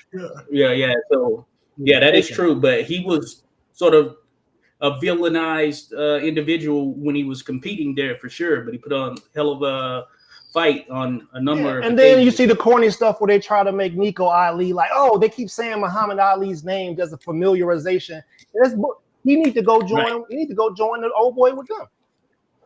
That's Nico Walsh. Nico Ali Walsh. Yeah. All right. Nico Clout Walsh. chasing. Seems like a lot of people from from Top Rank do a lot of clout chasing. Yeah, you're never going to hear a disagreement from me on the type of person that Jake Paul is. And yes, I agree with you all. He's should never be mentioned with legends, but we do have to give respect for what he has done so far for the women. At least. Sure. So thank you, Great Fox. Yes, he has. And then Champ Ross says only girls missing from this card, Shields and Fundora. Hopefully they can jump on the next one. All right, Skywalker, let us not bore you over there. Come back and give us your fight picks since you're about to fall asleep on the couch. Oh, I was waiting, man. I know. I'm just messing with you. This girl from Spain, I don't know any of her opponents. I was checking on her box rec, and Bumgarner's been tested. Yeah, she had a real good fight against Mayer. If you guys remember, that was a great female fight. But yeah, I got Bumgarner by stoppage. Actually, I think she's going to use those muscles and get a stoppage. I'd say round 7. Yeah, there you go. All right, Clubber D. Skywalker, how dare you? I got Bumgarner round 6. One up you. Oh, another stoppage. There you go. All right. Well, I did not know the girl either, Skywalker, who Miranda was, so I only know Bumgarner, and I just went off the fact of how well I know how good of a fighter I know she is. But I did see the undefeated record of the other girl, so I figured she would 38. She's 38 years old. The other girl. So. Oh, I did not. I didn't know that. That's a little. Yeah, she might get knocked out then. I don't know, because Bumgarner only has 7 KOs, so it's only half the time that she knocks somebody out. Miranda, by the way, she looks like more of a pace herself, stay away fighter too. So I'm going to go majority decision Bumgarner, but y'all almost got me to go KO because I started thinking stoppage. But I'll go majority. Yes, I seen Bumgarner make a girl get stuck in time. I think it was it Harper when she fought? When she hit her, she just Terry Harper. got stuck. And I like Terry. Homie got he got the Bumgarner dancing videos on loop. Make a boomerang out the Ball Brothers and Dana White learned how to be the villain from the Mayweather gym. Dana White's a good promoter too. On the UFC side, very good promoter. I like what he's doing Canelo card too. He's letting Canelo and Crawford do all the talking instead of some of these boxers like Eddie Hearn do all the talking at press conferences. Man, all them dudes are just real good at running plantations. Yeah, pretty much.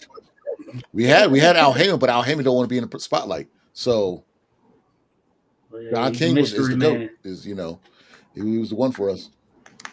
Yayo always bringing us back down to earth for sure. All right, let's move into the main event of Friday night. Is Alicia still trying to fight Clarissa? No. Does anyone know? No. The weight difference is pretty dramatic, and now with Clarissa at heavyweight, definitely not going to happen. It'll come to a certain weight, and Alicia said, "Nope, not going to happen." And she got Papoose as a ghostwriter if she needed. She a boy. Fire up. That's crazy word. All right, cool. Let's move it into the main event of the weekend. The number 3 fight, the trilogy of these main event ladies. This has been such a good trilogy. I have loved every single minute of it. First of all, I'm not going to go away from my girl. I don't care. I'm going to be biased all the time with my girl. Wepa de Boricua. Amanda Serrano, baby, even though I can't roll the R's on her name. 47-3-1 with 31 KOs versus Katie Taylor. 24-1, 6 KOs for the IBF, IBO, WBA, WBC, WBO Junior Welterweight Championships of the World. Clubber D, we are starting with you. Who do you have in this huge? The first fight, I had Amanda. Split decision loss. Second fight, I had Amanda. I don't know. Was it split decision? She just lost. I think it was just straight up unanimous decision. I don't remember. But there was a lot of headbutting and a big cut kind of calls. Yeah. It was a decision. Yeah, I think it was. I think it was a split decision. I'm gonna stick with my guns on this one. I just hope she doesn't gas early. Manny Serrano, split decision win. Let's go. All right. Amanda Serrano, split decision. Skywalker, who you got? If the fight can stay clean, credit to both these women. They're equal, as far as skill. It's one of the best matchups ever made in women's boxing. And shout out to both of them. But I'm going to go for Amanda Serrano on this one by majority decision. Amanda Serrano. All right. Yayo. I wanted to see if I could get the image up, but I don't know. Go ahead, Yayo. Yeah, man. I didn't enjoy every single moment of that of the fight, if we being honest, man. This beluga whale forehead having girl, all she did was headbutt, bro. Like, yeah. So you know what? I gotta tell Champ Ross to switch it up, man. It just came to me. I think the fight is gonna be stopped. From Amanda Serrano is gonna have a cut so big on her, she's not gonna be able to continue. I'm going with a technical majority draw. Serrano, she gonna rub that Salzone. Yeah, I'm saying the fight's gonna be stopped early. It's gonna go to the cards because until she ain't never learn how to do nothing else but run her head into people. And if you're asking me, she should have about 4 losses. She lost to Serrano both times. She lost it. They be just robbing people, bro. Like for what? You know what I'm saying? Amanda Serrano, if you compare her record to Katie Taylor's record, they have done some legendary stuff for women's boxing. When you start talking about Olympians and the first ones to win 3 or 4 different weight classes. So I just feel like Serrano's legacy has been tainted because of the fights with beluga whale forehead having ass girl, Katie Taylor, and I think it's going to get stopped early and be a draw. Okay, is it me or is there an echo? Get a little feedback. Yeah, you're getting some feedback there, bro. It was like a second you talking. Okay, it might be. Yeah, check your mic. Beluga whale got you. Oh man! All right, Josh, who you got on this one? Hey, so I thought that Katie Taylor edged it out in that first fight. Damn good fight. Second fight, I thought Amanda Serrano got it by hair. This third fight, I got Amanda Serrano via stoppage, 7th round. I feel like Amanda Serrano had her right there on the cusp in the first fight. Second fight, we didn't really see it as much. I feel like she's going to get the job done this time around. And we'll see how that wear and tear has affected either of them, really, or both of them.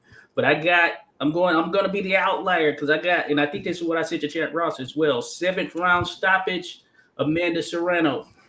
All right, 7th round stoppage, Amanda Serrano. I will now take that off, and so I can give my pick real quick.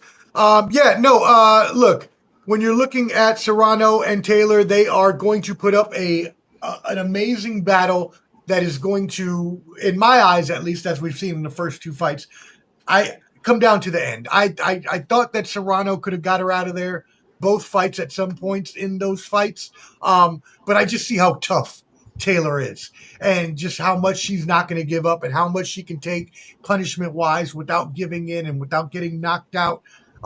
So as much as I love my girl Amanda and as much as I am going to still pick her to win, no doubt about it. Don't think I'm picking Taylor because I'm not. Don't get it twisted. But I'm going with Serrano by split decision. I think it will come down to the grind. It will come down to those last few championship rounds, as they call them. Cool? All right, so y'all go make sure you put that in your fan duels. Champ Ross says, I hope Serrano wins it. Picasso says 3rd time's a charm. So there you go. Another one for Serrano. Yeah. So there you go. Hopefully so. What's that? Serrano gonna need a safety helmet in that fight. I mean, look, we saw how big that and nasty that cut was last time. After the headbutt, so there's no doubt about that whatsoever. All she got to do is rub some mofongo up top of her forehead. Make sure she got that plantano strong, and put that up in there and pow, take anything. All right, so Skywalker, I know you got to be out of here soon, so I'm going to try. 15 minutes. Yeah. We're gonna have to skip a couple of these fights then. Just get his picks straight up. Yeah. When I leave, you can just ask me through, and I'll just ask you the rest of them. Yeah. Okay, all right, cool. Well, let's go ahead really quick. If this Morel Kaitiev fight is going to happen, who are your picks for this fight? Just really quick around the horn. Josh, start with you. I got Morel via split decision. All right, Skywalker. I got Morel, KO round 8. All right. Clubber Morel, 7th round KO. Got you again, Skywalker. All right. Yayo. Morel, I'm taking him by majority of the decision. He's going to need to go to the hospital. Obviously, the dude's strong. He's been cheating. He's been cheating. And Morel can take. I think Morel will be able to take them punches because he took them from David Benavidez. But he gonna have a headache at the end of that, bro. All right. Yeah, I'm giving it to you as pause. Wow, I'm gonna. Wow, serious. I'm going to agree with you. Don't laugh at me. Don't make me laugh. Hey, bro, he got that invitation from Diddy. They got the wax on it and it's sealed and stamped for the next Diddy party. The first one out, he got VIP. Omar gonna show up in a Goya suit, boy. I tell you, he gonna be in the next Madea play. Holy moly! Oh my God! All right, Morel. These two are heavy hitters, yo. They're gonna lay it on each other. Paul, damn it, not again! Why is this happening to me? Morel KO, all right, just whatever. Morel KO, I don't even care what round. Let's keep it moving. Moving on to a next fight, another Boricua. We got 2 more on the card here. I'm about to cry. Alberto Puello, 24-0. Oh, wait, did I not get somebody's pick? My bad, yo. Did I not get your pick? I apologize. Yeah. I got his pick? Okay, cool. All right. I thought I forgot it. Okay, cool. So Alberto Puello, 24-0, undefeated, 10 KOs versus the Boricua Subril Matias, 22-2, 22 KOs. All of his wins by knockout. 12 rounds for the WBC junior welterweight title. Yayo, we coming right back at you. Yeah, man, this is my favorite fight of the night. If we're gonna be keeping it real, honestly, man, I was super impressed with Pacquiao. I believe he fought one of the Russell brothers, and he put a master class on against a master boxing family. You understand? Mm-hmm. So you got to give Pacquiao him his dues, man. Honestly, I don't want to pick against the guy, but I'm taking Matias. And I'm taking Matias by. I'm gonna take him KO 10 because I mean it's something different with him.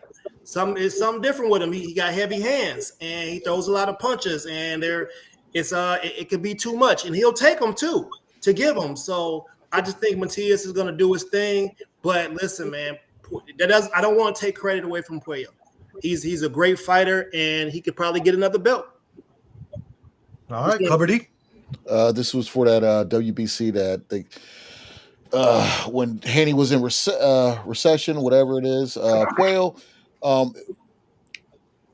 you know, he's an ex pet offender. He did beat Gary Anton. I got him winning by majority decision. I feel like the Paro fight when Sabril Matias lost kind of exposed him fighting a fighter on that level. And I think Pacquiao would beat Paro, so I'm going to majority decision. All right, Skywalker. It's gonna be a good fight. Credit to Pacquiao, he's a good fighter, technical. Subriel just does damage, man. Like his volume. He likes to break down fighters. Goes to the body a lot. I'm gonna go Matias KO 6. I just think it's the return. He's got that momentum. Ever since he lost to Liam Paro, he just had a recent fight. And he got a stoppage in that fight. So I think he's going to continue his boogeyman. He's the Cocoy, you know. He's the boogeyman of Puerto Rico. So not to be confused with the Coqui. The country's main animal, the frog. He's a chupacabra. Boogeyman.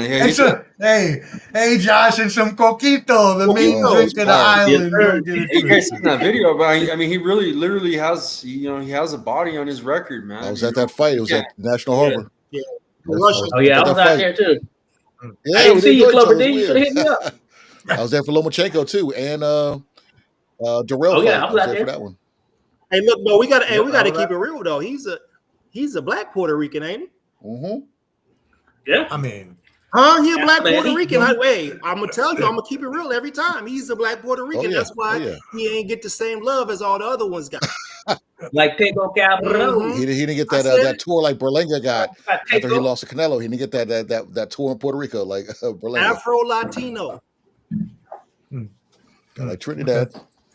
Guess depends who you grew up with. Josh, who you got in that fight? Because I grew up with three of the darker ones, and I was the one that was singled out all the time. Yeah. Josh, what you got? Hey, I got. Well, I think it's an interesting fight on paper. I do think it's a very interesting fight. But I do think that Pacquiao can account for himself enough defensively to pull off a decision. I'm going to go split decision. Wow. Okay. Pacquiao. All right, split decision Pacquiao. I'm not going to go against my Puerto Rican brother. He has obviously lost twice, but as was mentioned, 22 wins, 22 KOs. If you're going to stand in there and tell me that you're going to take that kind of heavy punching all fight long and not want to just give up, I just don't believe you. I'm sorry. So I got KO 7 for Matias. Yeah, you can stay out of the way long enough, but if you get caught, you're still going to be hurting. Now, Matias versus Gary Antoine Russell will be not easy. Stylistically, Pacquiao fought Russell and will stand everything and win that fight. So that's why I'm leaning towards him. They could run it back. All right. Yeah, I would love it. I would love run it back. Unified. Yeah.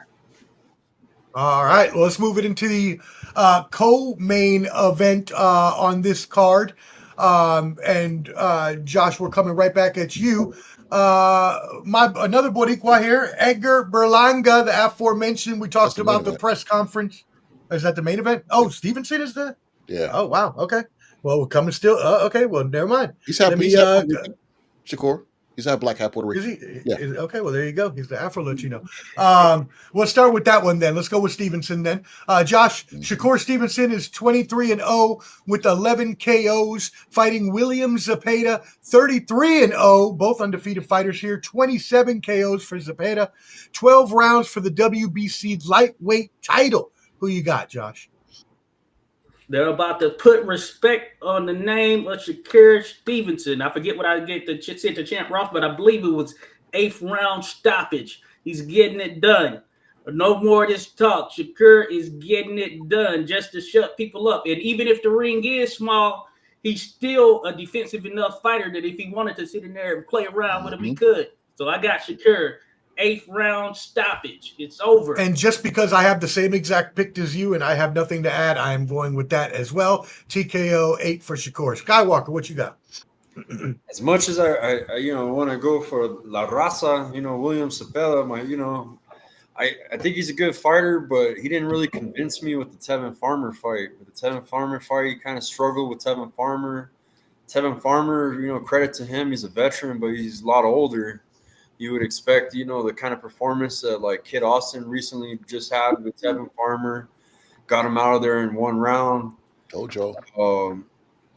If Zepeda would have just ran through Tevin Farmer and then maybe beat someone else, and then he's fighting Shakur, I'd be going for Zepeda. I'd be like, man, I think he can do it. Based off of Shakur's last performances, which were a lot of people thought were boring. He was running. I've seen Shakur whoop ass. I've seen him even with Oscar Valdez. That was a good ass fight. He didn't get the stoppage, but he ended up dropping Valdez and messing him up. And he was real aggressive. I kind of feel like that's going to happen in this fight because stylistically, El Camarón is going to come forward and want to fight in the pocket. So I'm going to say Shakur stoppage, man. I'm going to agree, but I'm going to go way later. I'm going to say round 11. Yeah, I think he could take it, bro. Most Mexicans are tough, man. That is funny. Take a lot to knock out a Mexican, I'll tell you that. TKO 11. All right, let's go, Clubby. What you got? Did it again, Skywalker. I put it like this. They try to test Zepeda with Farmer to see if he can fight somebody similar to Shakur for that lateral movement. And he looked I wasn't a fan of the way he looked. I thought he lost the first fight. But and I see why they didn't want to fight Shakur until now. But I had Shakur round 10 stoppage. One before you again. 1 round, yeah. See, it's the 3rd fight in a row. There you go. Poppy, what you got? It's a setup. Y'all don't see it? It's a setup, bro. It is a setup. For those of you who don't know, the smallest ring that professional fighters could fight in is 16 by 16. Mm-hmm. I call them the Telemundo rings. We seen Foster go and fight in the Telemundo ring, and they almost got him. He had a last second stoppage, and he was able to escape out of the dungeon with his belt. They didn't set this boy up. My man's gonna throw 100 punches around if he can catch him. But ultimately, I just think Shakur has better feet. He definitely has better class, but I'm only taking him by majority decision because I think they're setting him up to fail. So they're giving everybody else all the advantages. Like, whenever you ever seen that? Like, oh, this dude got a 45-inch vertical, so we're gonna lower the rim to 8 feet, right? Like, that's what they're doing. So it's bogus, and I'm taking Shakur by majority decision. All right, Shakur by majority decision. Yeah, they actually there was a picture posted in the group the other day about the shrinking ring idea that was apparently proposed. Oh, yeah. That's crazy. I mean, first of all, how much money would you have to put into a ring to be able to do that? Because the hydraulics would have to move in, and you'd have to do all that. Bro, did you forget about the first turkey show? Didn't they have a ring? A ring came up out the ground, bro. They built the whole city in 6 months. Yeah, elephants and shit. Them Africans built that whole city in 6 months. Just like the World Cup going to Qatar, same thing. Let that sink in. They could. I don't think that's shrinking ring. That's just a gimmick. They couldn't. That's so. The ring came up out there. You see that 3D show they put on? They not playing. That was Ngannou Fury, right? They ain't playing. Well, hey, what I will say real yeah, quick is that some of the larger gyms, they usually have one of the larger rings, maybe a 20 by 20.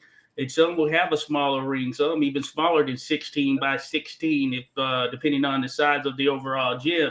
So I think that Shakur will be prepared either way.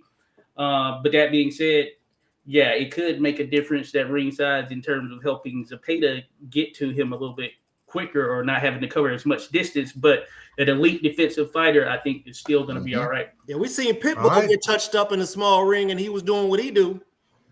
It's true. Yeah. Seen him get touched up real good. Well, Skywalker, we know you got to get out of here, so I'm going to put you last on this one because we're going to get your prediction on this and then all your other predictions to get you out of here. So we're going to start with you first, Yayo, on this one.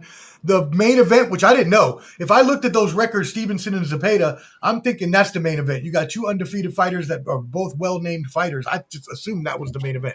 So apparently this is, which I'm not mad. He's Puerto Rican, so I can't be mad at that. Edgar Berlanga, 23-1, 18 KOs versus Hamza Shiraz, 21-0, undefeated with 17 KOs. So these two dudes are throwing, just very, very heavy punches that are looking to knock you out very quickly. What you got on this, Yayo? Much like the rest of the world, we drank the Kool-Aid on Hamza. I really do think that he's a skilled fighter, and his fight with I think it was Austin. Emma Williams. Yeah, his fight with Emma really it showed that he had some skills. But then the next guy he fought, it was like he didn't show up, and it was like, what happened? You had some trouble with the weight cut or something like that. So ultimately, I think Hamza he got a big old chink in his armor, and I think it has to do with confidence. And I believe Berlanga is the right guy to find out if he still has his confidence, right? So I'm taking. I think Berlanga gonna get back to his old ways. You know what I'm saying? I know Fat Joe can't walk him out the ring no more because we packed him up. So, but I'm gonna still ride with Berlanga for KO 6. Hey, well, before we go to Clubber D, I'm just gonna ride your coattails. KO 5, baby. What you got, Clubber D? I'm opposite. I think Berlanga's doing too much. I think he's last person he fought worked at Jiffy Lube after he left UPS. Shiraz is a taller guy. I like to see him at this nice kind of filled out. I think all these antics that Berlanga's doing against De La Hoya and everybody else, I got Shiraz winning by decision. Wow. All right. Well, Josh, what you got on this one? Hey, Ernest, you said that Berlanga's going to get back to what he do. What is he really? He had that little first-round knockout streak against people he was expected to beat. Mm-hmm. They've done some work on him. I will give him that. He hung in there with Canelo at least and put up a decent enough fight or whatnot. But that being said, I'm still not sold. And I think that Hamza Shiraz, even though he's moving up, he's going to feel a lot better at 168. And he's getting the job done. I got Shiraz via stoppage. I'm going to go 9th round. 9th round TKO. Skywalker, what you got? I got Shiraz by decision. I think I want to, just kind of piggyback off what Ernest was saying, talking about confidence. But I think that there's a thing called overconfidence. And that's what Berlanga's got that over with the fake jewelry, throwing the money. I think all that shit that's going on in his head, he should be focusing on the fight. So I'm going to go Shiraz decision. All right. And since you're getting out of here, we want to get all the big fight picks from you. So I'm just going to give you the big 4 fights that are coming up, and you go ahead and just give us your thoughts and your picks for each of these fights. Let's get picks. I gotta get out of here. But all right, let's go. Manny Pacquiao, Mario Barrios. Who you got? Got Barrios by decision. All right. Sebastian Fundora versus Tszyu. Who you got? I got Fundora, stoppage, 10th round. All right. Oleksandr Usyk, Daniel Dubois for the heavyweight title. Who you got? Got Oleksandr Usyk by decision. Okay. And then finally, you got Jesse Bam Rodriguez versus, I don't want to ruin his name, Fumelele Cafu. Hey, that was actually pretty good. Cafu, yeah. I don't got Cafu, but I got the pound for pound. I'll let you guys talk about if Jesse Bam Rodriguez is the pound for pound top 5 fighter in the world. Yes, sir. And he's got amazing skills, and he's gonna stop Cafu in round 7. All right. Well, good luck with your interview, brother. We appreciate you coming on. Everybody, make sure again you tap in with Skywalker Boxing Media, Skywalker Boxeo. We really appreciate you, our brother. Cool. Appreciate you guys. Thank you, man. Everybody follow everybody. I'm leaving. My channel's still live, but much love to everybody. Peace. Yeah, everybody watching on Skywalker Boxing Media, we would love you to stay for the next 15 minutes. We're going to go through these big, huge main events and give our picks. Let's get to some comments real quick. Picasso says tightening up the ring only means we're fighting in a cell. They might as well put some bunk beds in a toilet. That's funny. Jose says 2 rings, 1 larger, 1 small. They go hopping alternating rounds, like some WWE type stuff.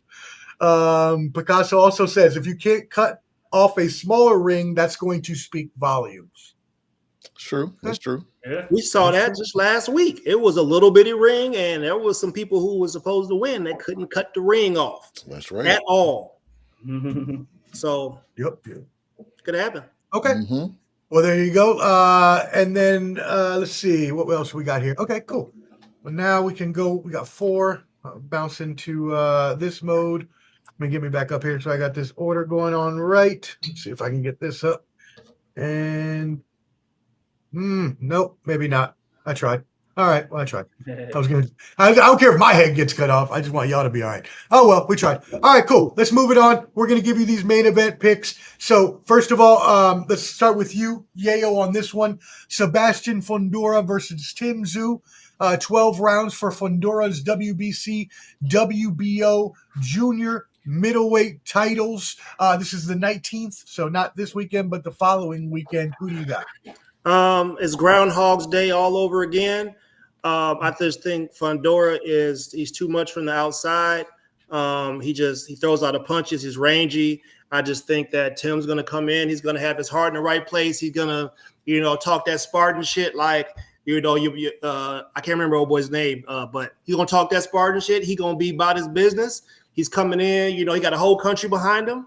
But I just think Fundora is a little bit too much for the majority of the fighters in the division with his height and reach and his activity. So I'm taking Fundora by majority decision. All right. Josh, what you got on this? So I've long been a fan of Fundora. I think he's cleaned up a good deal here in this sort of latter portion of what's been happening with him career-wise, because he was very much a unicorn, given his size, height-wise at least, and then how he fought previously, which was pretty much on the inside digging in. He didn't care about distance or whatnot, but he has cleaned up things a good deal. I, for one, don't think the Tszyu matchup was a fluke in terms of who won, because I was going with Fundora in the beginning anyway, and I think that he's going to get it done. I got split decision. Sebastian, the Towering Inferno Fundora, and I have a video on my channel, a full animated video of him, because as I mentioned, he's a unicorn, just his look and overall. So. Wait, is that really his nickname? The Towering Inferno? Yeah. That is a sick. Yeah, he's tall for that weight class. Yeah, he got a giraffe build. Yeah. Your nana's sister. Yeah, right. He's a beast with it too. His sister ain't no joke. Right. That's great. Cover D, who you got in this? I'm actually different. I'm going with Tim Tszyu. I'm a big fan of Fundora. Only reason I side eye a little bit is because the Lubin fight, he felt like something was in his gloves. And in a press conference, you usually don't see fighters with their gloves on after the fight. Usually they just take them right off. And he had them. Fundora had his gloves on, in the press conference after the fight. So, or post, whatever it's called. But ever since then, I kind of looked at him sideways. But I know whatever. But I feel like that cut played a factor in the first fight. I think that Tim Tszyu, he looked good knocking out, I forgot the dude's name in Australia, just to get his confidence back. And I think Tim Tszyu is going to win by decision. All right. Is that split decision, majority decision? Just majority decision. I don't think it'll be a split, unanimous. All right. So Tim Tszyu, majority decision. All right, cool. And then I had my picks, but somehow I deleted them on my notes. So let me just go real quick to see what I posted on Champ Ross's. But yeah, so here I'm pretty sure. What did I get? Fundora or It ain't out yet. It's next week. oh, duh. Neck like shit. That's a neck. Woo! All right. Well, then, I'm just gonna act like that didn't happen. So I might as well And I'm gonna change it next week.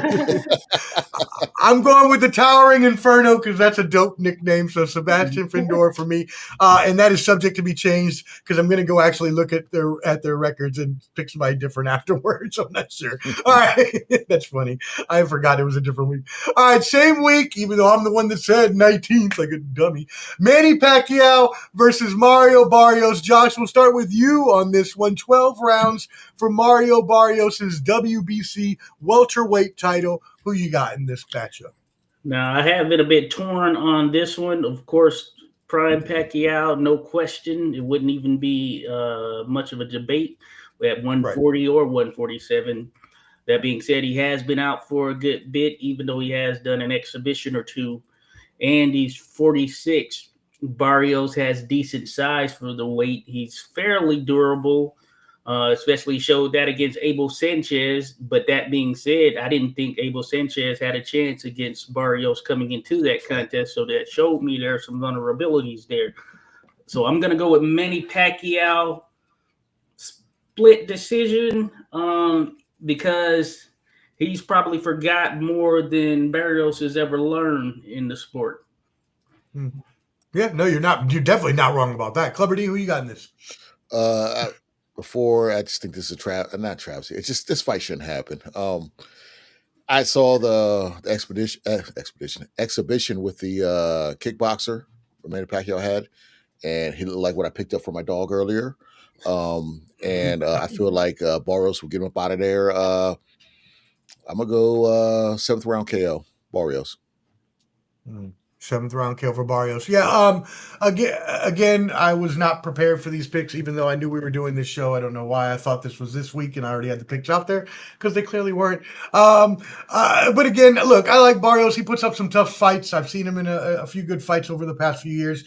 But I don't know. It just seems to me it doesn't matter how old Pacquiao is. I kind of agree with Josh. Like, he knows so much boxing, and even at his age, it's not like his fitness is not there. He can still, I'm sure, move around. He's still working out every day. Yeah, I just think he's not that old that he can't get the victory. Again, subject to change because I'm going to look into this further. But I got Manny Pacquiao over Mario Barrios based on what I know from both of their pasts. Gray Fox says I got Pacquiao as well. And Jose as well says Pacquiao, 11 stoppage. So there you go. All right, let's move it into the final fight of the evening. Yo. Oh, shit. Hey, listen, man. Hey, you almost did right because, to be honest, I don't even thank you, people of the Philippines, for supporting Manny Pacman and donating your money to whoever this promoter is. I'm sure they want to thank you too. Mm-hmm. Mario Barrios, it seemed like he been a sacrificial lamb anyway. They put him on the plate for Tank. You know what I'm saying? At 140, like, so all this stuff, all this PBC feel stuff, like, this is what that stuff feels like. And it's like, I feel like we got away from that for a while. You know what I'm saying? We've been spoiled with real boxing lately, but I don't know, man. I don't want to pick that fight because I don't believe that Manny should be coming in and cutting the line. There's other 147 pounders that have waited for opportunities for titles. And y'all pass that motherfucker around like a joint, bro. Like, I'm not with it. So I can't, honestly, man, I gotta take, I don't know. What are they trying to do? I gotta go with Barrios, man. Maybe they're trying to pad his record or something. I don't know. It makes no sense. I'll take Barrios by somehow. By somehow. I thought you really weren't gonna pick like the last time there was one fight you didn't pick, and in the picks I just picked fuck this shit or something like that. Like, you didn't want to pick Mike versus Jay Paul, man. I can't. Yeah. Oh yeah, that's what it was. It's disrespectful. This is disrespectful. Okay. All right. It is. You're not wrong. 100% is. All right. Cool. You know what? I almost forgot. Let's go back around the horn real quick before we get to the heavyweight fight. We're going to do that last. Jesse Bam Rodriguez. I'm sure most of you got Bam. I don't expect anything different. Everybody Bam? Bam. Bam. Bam.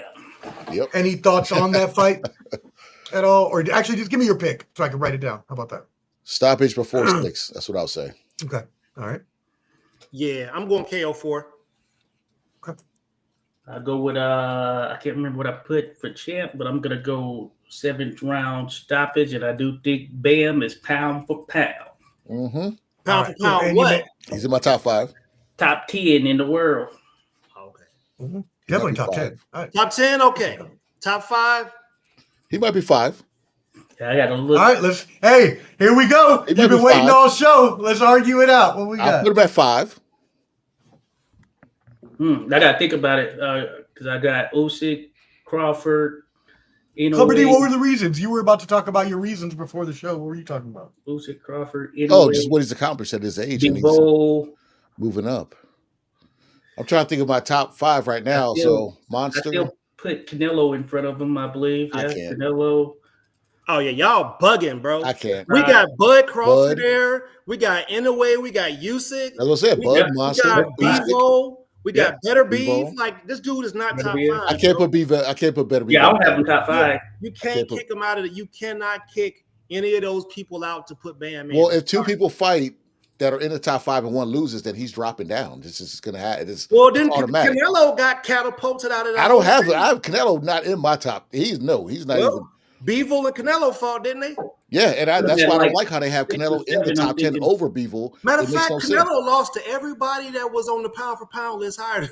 They didn't have Charlo on the pound for pound list when he was undisputed. That's why I can't stand their list. So for me, I'll have in no order: Bud, Monster, Usyk, Beevil, Bam. Bam over Better Beef? Yep. Oh, you wilding? Yep. Bro. Sure will. Level of competition. I mean, it wasn't. In a way, you don't got. Besides Beevil, who all on that high level did Better BF beat? Did you forget to put the Monster in there? Yeah, I said he's in there. Okay. Yeah, I said Crawford, Monster, Usyk, Beevil, Bam. I would put Canelo in front of him still. Bam. So I would put Bam probably at 6. I would have Bam over Better BF as well. Man, I'm taking David Benavidez for my 5th place. I take Better Beef out and I put him in. I'm taking Benavidez as my 5th spot. Yeah, I got I would put him at about 6 or 7. I'm trying to think of who I would put him in. I can't really argue that too much. Nobody wants to fight Benavidez.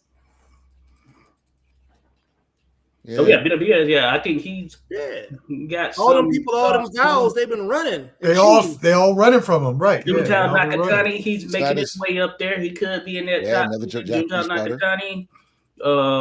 He ain't gonna be there. Boots was on his way. Now he's moving up. Can't nobody from the land of the rising sun. They don't move their head.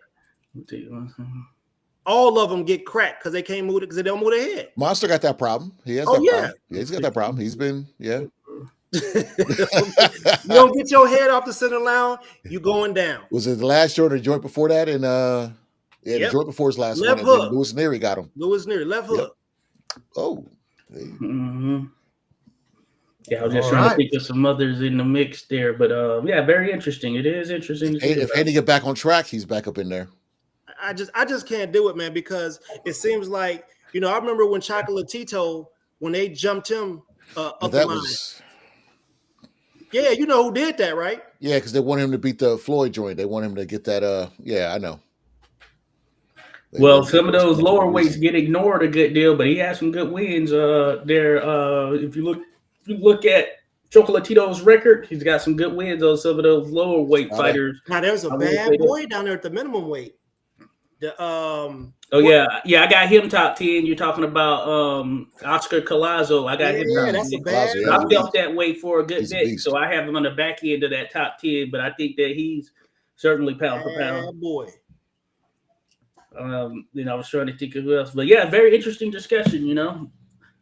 very interesting. Yeah, one of these shows when we get everybody on, we'll just do everybody have ready their top 5 or top 10 pound for pound, and then we'll just do a comparison. I used to take heavyweights out of my top 10 back in the day because I never put him in. Until Usyk and Fury, I never really liked putting heavyweights in there because Wilder was just knocking people out, but his skill level wasn't the same as someone else at that. No, that's a legacy move, man. They did that at the end of the career and put them guys in a pound for pound so they can have another accolade on a record, man. That's not cool.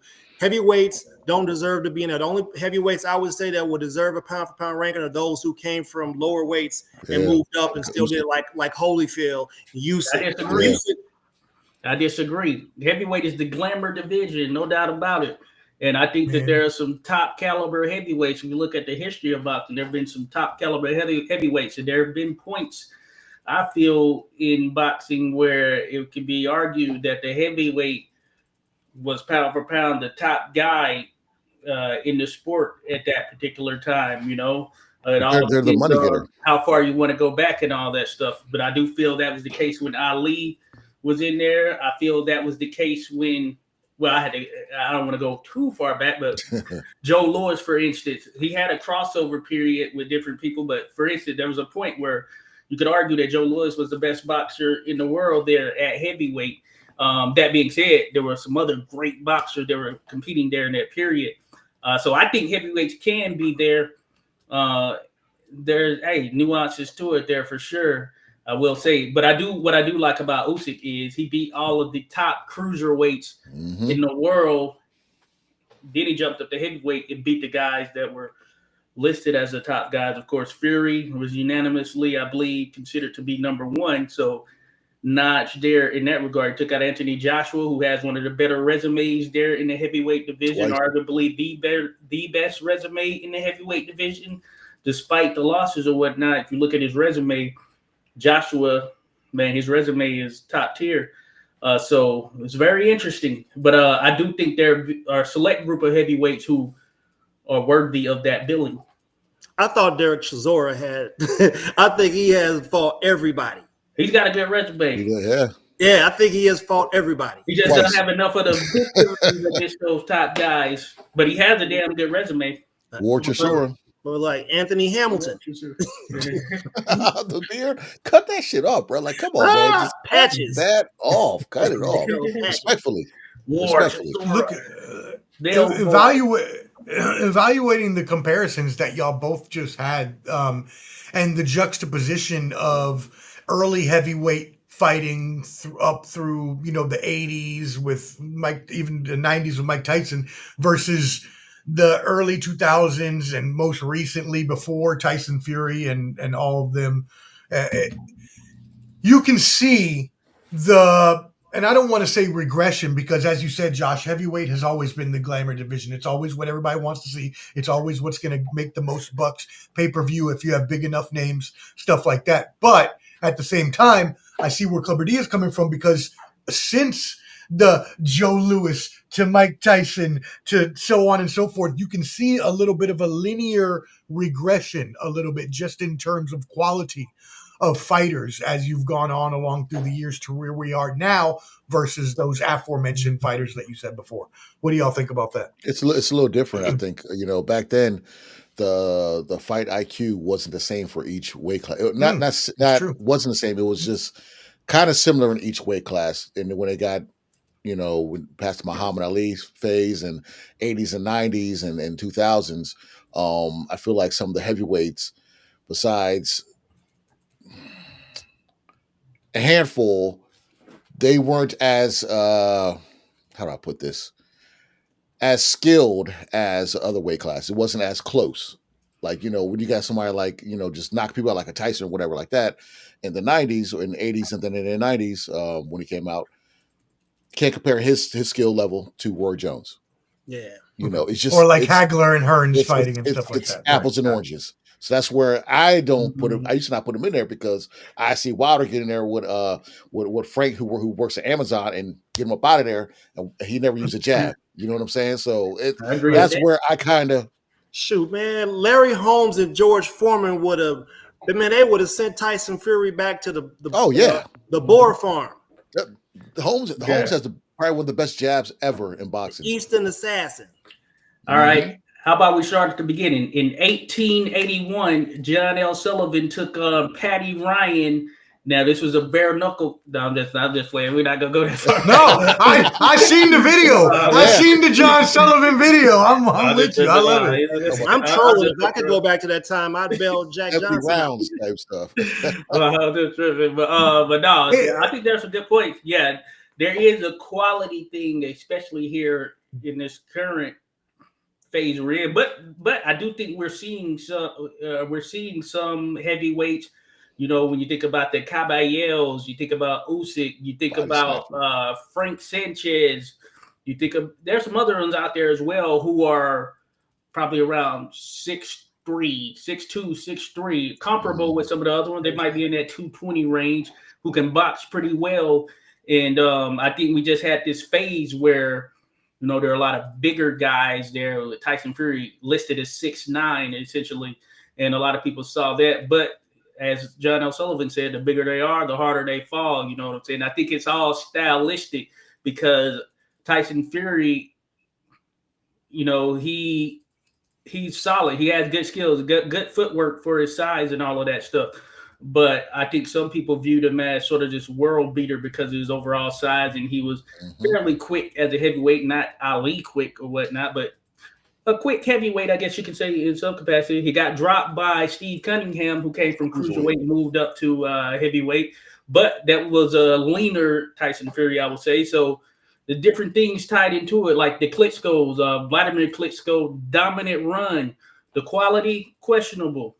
But dominant run, fundamentally sound, all that stuff. Had a great left hook. So I think the quality, with more options out there, more high-paying options as well, I think that has degraded things a bit.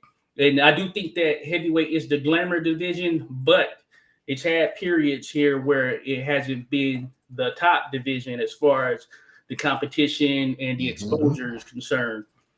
And Europeans got spoiled with that Klitschko era. And let me tell you, if people knew to practice on a soft ring, you know what I'm saying, so they could make sure their legs were strong, it might have been some different results. Yeah, we needed more Chris Bird. Yeah, y'all got spoiled with all that. We about to get all them joints back. All we gotta do is go holler at one of our homies that's playing NFL or an NBA. But hey, man, go on ahead, come over and get this from him real quick. That's all. Training. Pretty much. Yeah, think about a LeBron James. Play rugby.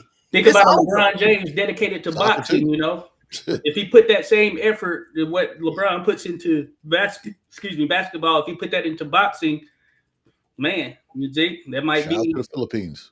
A crazy combination right there. But the thing about any division, heavyweight division, I'm sorry, dude, we can go on there. No. I was laughing at Yayo. You're good. The thing about it, anybody can be touched. Giving a punch is one thing, but taking it is a whole different thing. That's true. Yeah, no doubt about that. Yeah, no, that's a great conversation. We should probably do that as a mailbag question for another episode. We could go more in depth. But yeah, I think I agree with all points that everybody made. Let's give some shout outs to everybody on Instagram.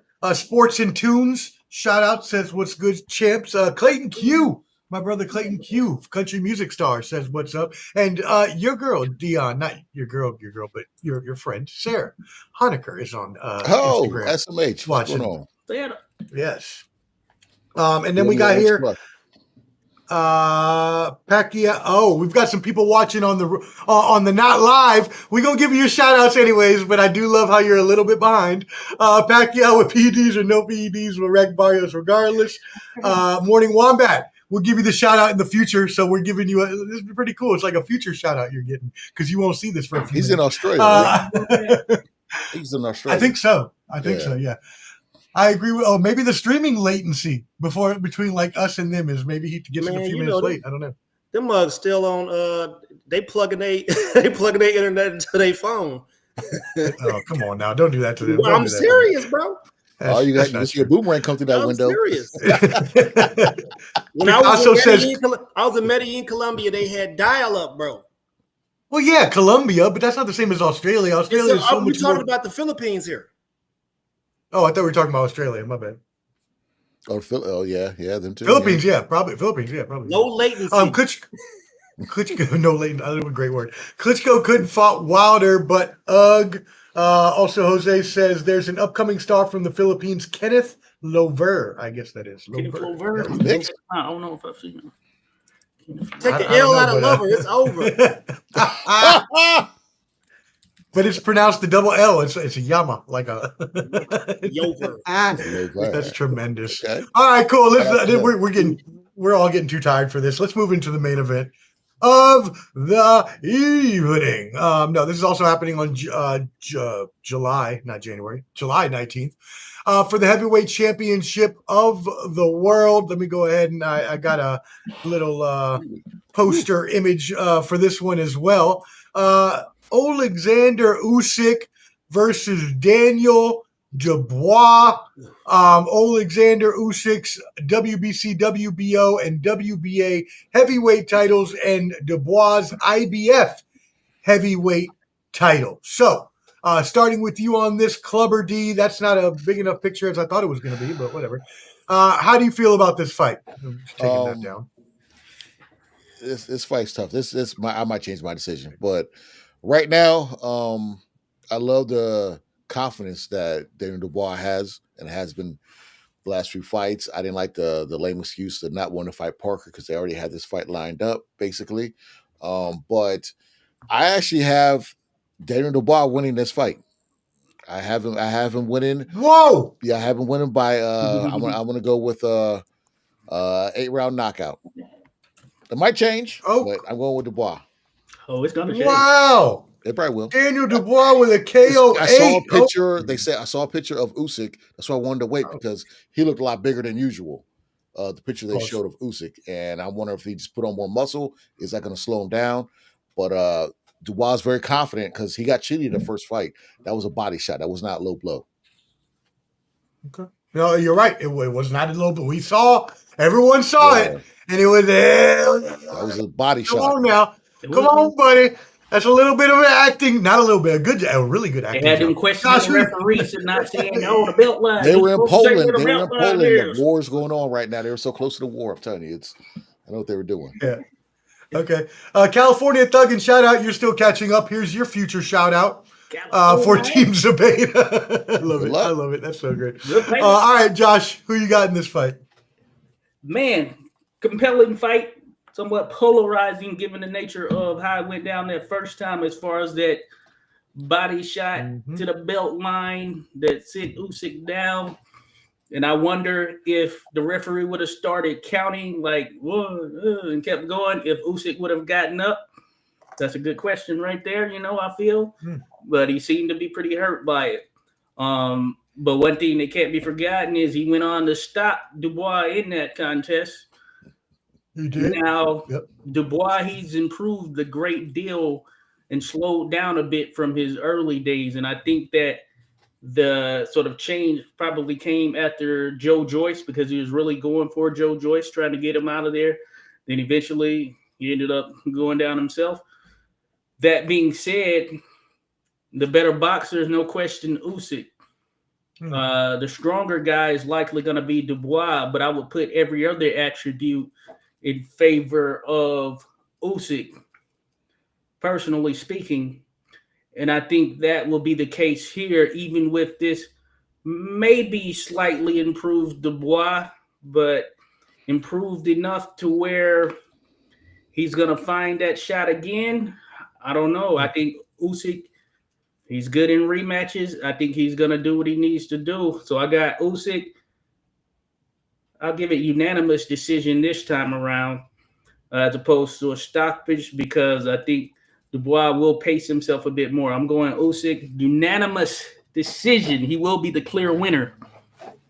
Yeah, I like that you said that because when you're looking at the record here, or especially for Dubois, 22 wins, 21 by KO, yayo. That's a 95% KO percentage, which means if he's going to win, it's usually going to be because he does find that one shot, as he did land early against Usyk. But as Josh pointed out, Usyk did come back to win, overall probably being the better fighter between the two. But as Josh said as well, Dubois is taller, 2 inches taller, and heavier.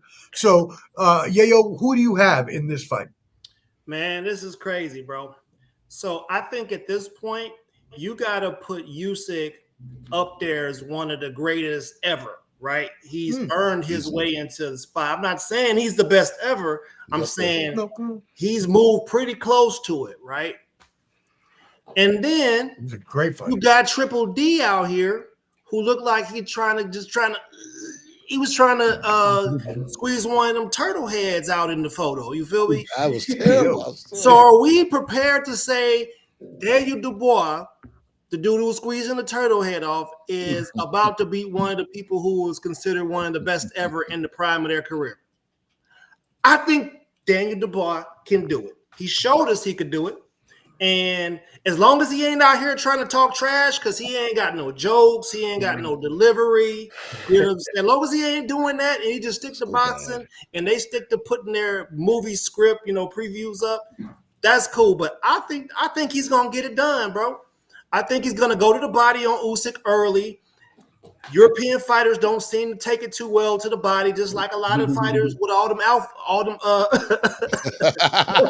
vowels in their name. They don't take it to the body too good because they don't do sit-ups. So I just think he's going to the body on him, and I think it's going to wear on him after a while.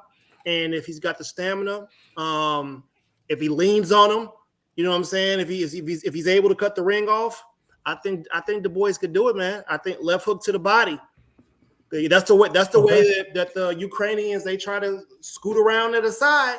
I think left hook to the body. Joshua was successful with it. Other fighters have been successful with it on him, and I think that's how he gets it done. Liver shot, sit him down. TKO what? I'm going. It can't. If it go past 7, Usyk gonna go to work on him. So if it happens, you know what? I go KO. I go KO 8. Okay, wait. All right, cool. Wow. Yeah. I mean, you just changed my mind. Yayo, I was going with Oleksandr Usyk on this. But man, the way that after I talked about his knockout percentage and after we saw the way that he was able to land that one shot on him last time, Usyk is only older now. Yeah, he's still a great fighter. He's still undefeated. He's still, not many Ukrainians are swift on the feet per se, but he can still move for a 38-year-old man. But yeah, no, I think the younger fighter, I just have a feeling he's just going to maybe catch him in a certain round and just, okay. All right. Yeah, I'm going to go a KO or a TKO as well for Dubois. I'm not sure what round, but yeah, you changed my mind. Good job. Yeah. Well, there you go. All right. Well, there you go, y'all. Let's catch up on some comments here. I think Oleksandr Usyk is obviously, as you mentioned, one of the best ever, and he still hasn't been beaten. So it's not like we should be taking anything away from him, to be completely honest. But this is the tragedy, bro. This is the changeover of the heavyweight division. It cannot be stationed in Europe. It just don't belong there. It don't fit there. It's corny. Nobody want to hear Sweet Caroline no more. That shit is corny. Well, it's gonna still be there. Well, it'll be the case if Dubois wins. Yeah, it's still in England. Who will take him out? Caballero. Oh yeah, it's going to Germany then. Or if you give Bacoli enough time to train, he's repping Scotland. Bacoli, Scotland, Kamala. We'll see what Jared Anderson can do if he can rebound. Oh Lord. I hope so with him, but he's not. I don't think his head's in the game for boxing. Like he was supposed to fight Big Baby, like it's Big Baby versus Big Baby, but I guess that might not happen. Yeah. Okay. All right. Well, hey, thank you everybody that tuned in today. We really appreciate it. 2 hours on that stream. We hope y'all enjoyed all of the boxing news, fights, and picks. Please, again, make sure that you tap in with everybody on this stream. At the bottom, there's a little banner going out. You can see everybody's YouTube channels there, except Poppy. He's on IG. So if you want to catch him, you catch him on IG. But you catch everybody else on YouTube. Ball and Buds, Clubber D, 86 Boxing, Skywalker, Boxing Media. Please support all these channels. Everybody puts out a lot of good content, spends a lot of time putting out that content. So please support us. Hit that like button, whether you're watching on the live or some of y'all on backup, I see coming in with comments now, or on the replay. It helps us. It's invaluable to us. It is free to you. So please hit us up with that. And as well, again, check us out here. We'll probably be back here in the next month or so with another show. We just wanted to give you all the big fights a little bit early. So everybody go around the horn with some final thoughts for the evening. Yayo, start us off. Man, Papa John Trump, man, if I see you up in here again, Right. you gonna get boy. Right. Oh, you not see you come up in here again. You'll get it. Go get it. I'm gonna get him. Nah, I'm just playing. Hey, look, Can y'all, you please? man. Can you please do it again? I need it again. I need it one more time before we go. Oh, he done lost his helmet. That makes me pop every time, man. He gonna get you. Oh, No, but Papa seriously John. though, y'all. Hey, look, man. Wow. You know, we talk our boxing, stuff up here. We talk our support for athletes up here. We crack jokes and things like that. But on a serious note, though, listen, man. There's been a lot of devastation with storms and things like that. You know, I would just urge people to, you know, if you can support people in places where it's flooding at and stuff like that, do what you can for people. And if you know about some storm that's getting ready to happen, make sure you go and reach out to your people to let them know, because not everybody pays attention to the news. Not everybody's getting alerts. So, you know, that's what I got to say about that. Because right now, you know, I think that's more important than anything is, you know, making sure we find bodies and put them to rest like they deserve. So that's my saying for that. Very poignant, very well said. Rest in peace to everyone that lost their lives, especially all the young children in Texas. That's horrible for anyone to pass away, but especially young children. Josh, what you got for us? Finish this off. Ditto that same thing. Ditto the same there, you know, thoughts with everyone in that regard. Also, I want to say that Muhammad Ali is still the GOAT at heavyweight, baby. Ali, Boomaye, Ali, Boomaye. Outside of that, check out the channel. My latest video is on Ed Benny. You'll learn a little bit about him, though there's not a ton of information out there on him, but check it out. There you go. All right, Clubber D, what you got for the crew? Hey, if you guys survived this long, or if you're watching on the playback or whatever, I appreciate you guys watching. Check us all out. If you do the the quad factor or the 5 factor, whatever it is, just add all of us. Give us all a like, you know. Check us all out. And don't forget this guy popping back in after the interview. Man, I fucked up my interview, bro. I was just going back. I was looking at it, and I'm like, I'm supposed to be promoting a stream on Millions, you know, and about a fight. Man, the first thing I'm telling this kid is like, oh, yeah, you should check out Christy Martin's documentary. You know, she gets shot by her husband. I'm just going back, like, you know, thinking we're gonna make shorts out of this shit. And here I am like, yeah, she almost got killed by her husband. You go check out her documentary on Netflix. She got shot up and shit. I'm like, you know what I mean? Like, Honestly, I don't think they care, because they know you got to get used to it. Like, you're new to that. It's not then you know what's funny, bro? Because you know how we left talking about picks. I kind of threw that in the interview. I was like, you got Hamza, you got Bilal, you got Shakur. He was cool. He knew his boxing. He was cool as a fan. The kid was cool. But I was talking to him like a friend, and this is supposed to be an interview to hype up a pay-per-view. You understand? They're using me to make here I am going, shit, she got shot up by her husband. Fucking, you know what I'm saying? So I gotta watch it. I mean, it's true. I am who I am. Fuck it. I'm not corporate America. I'm not gonna change who the fuck I am, right? We got puppets up on top. This is no holds bar. Puppet. I mean, again, look, they have so many people that. I ain't tripping. I'm not paid. It's not like paid, right? I'm not paid. Yeah, they can't say the opportunity. Shit. I made a mistake. Oh well, I'm not Human. I don't even think it's a mistake. I think they'll be okay with it. Like, I think they want that kind of banter. Yeah, maybe you could have plugged the pay-per-view a little bit more. Maybe you should just have I like a did sticky plug it note though. that I says, did try to plug it good. I had my points like, yo, you guys check out his stream. It's oh, you should be streaming. fine then. Shit, yeah, you should be fine. And yeah, I hope they make the right shorts and Hey man, get a they do redo. all the edits. Yeah. Do a They do all redo. the edits, huh? We can do a redo, fam. Possibly, but no, it's too much, bro. It was good enough. I got to the point. Hey, Well, hey, we were were just closing out. Do you want to give the everybody your thoughts on the Dubois Oleksandr Usyk fight, and then give your channels and everything like that? And we're peacing out. You know, if they had that instant replay like they did back in the day, I think that Dubois would have been the winner of that first encounter. But Usyk is my number one pound for pound fighter, man. We were talking about Bam, talking about pound for pound. Alexander Usyk is number one. He's proven it. You know, he's done shut people out, give them them rematches, came back, gave him the same sandwich. You know what I'm saying? And Usyk, I got Usyk in this fight. I think he's going to be a lot more. He's very intelligent, and he's going to stay away from. But Dubois on a streak too. So, damn, Dubois. I go Usyk decision on this one. What kind of decision?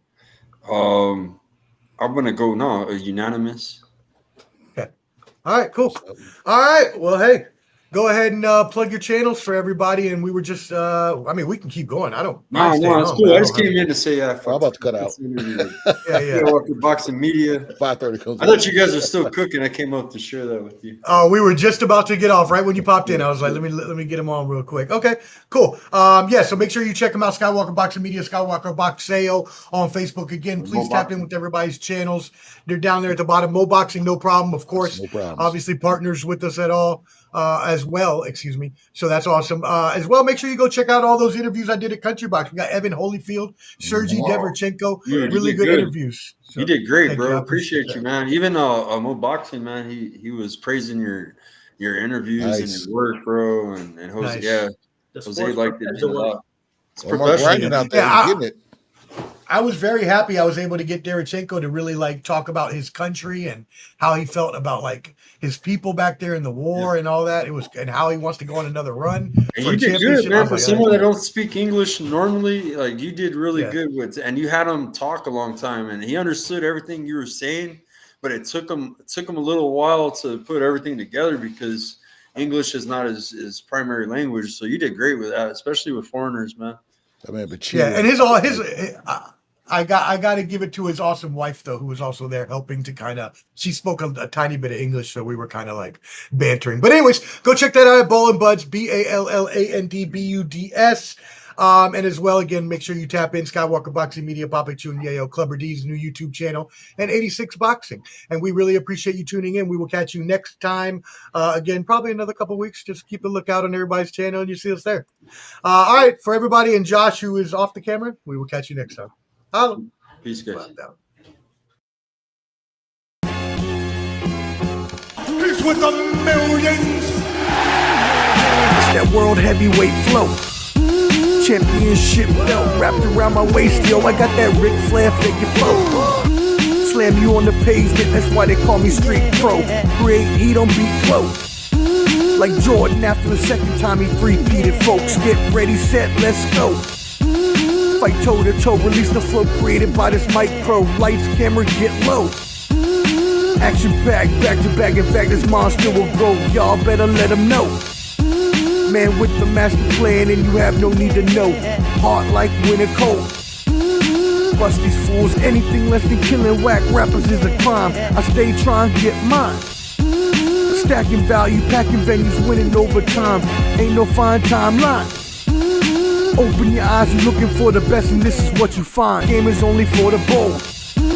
You came prepared, now get ready for the show. Introducing from parts unknown, your UFC and combat sports insider Clubber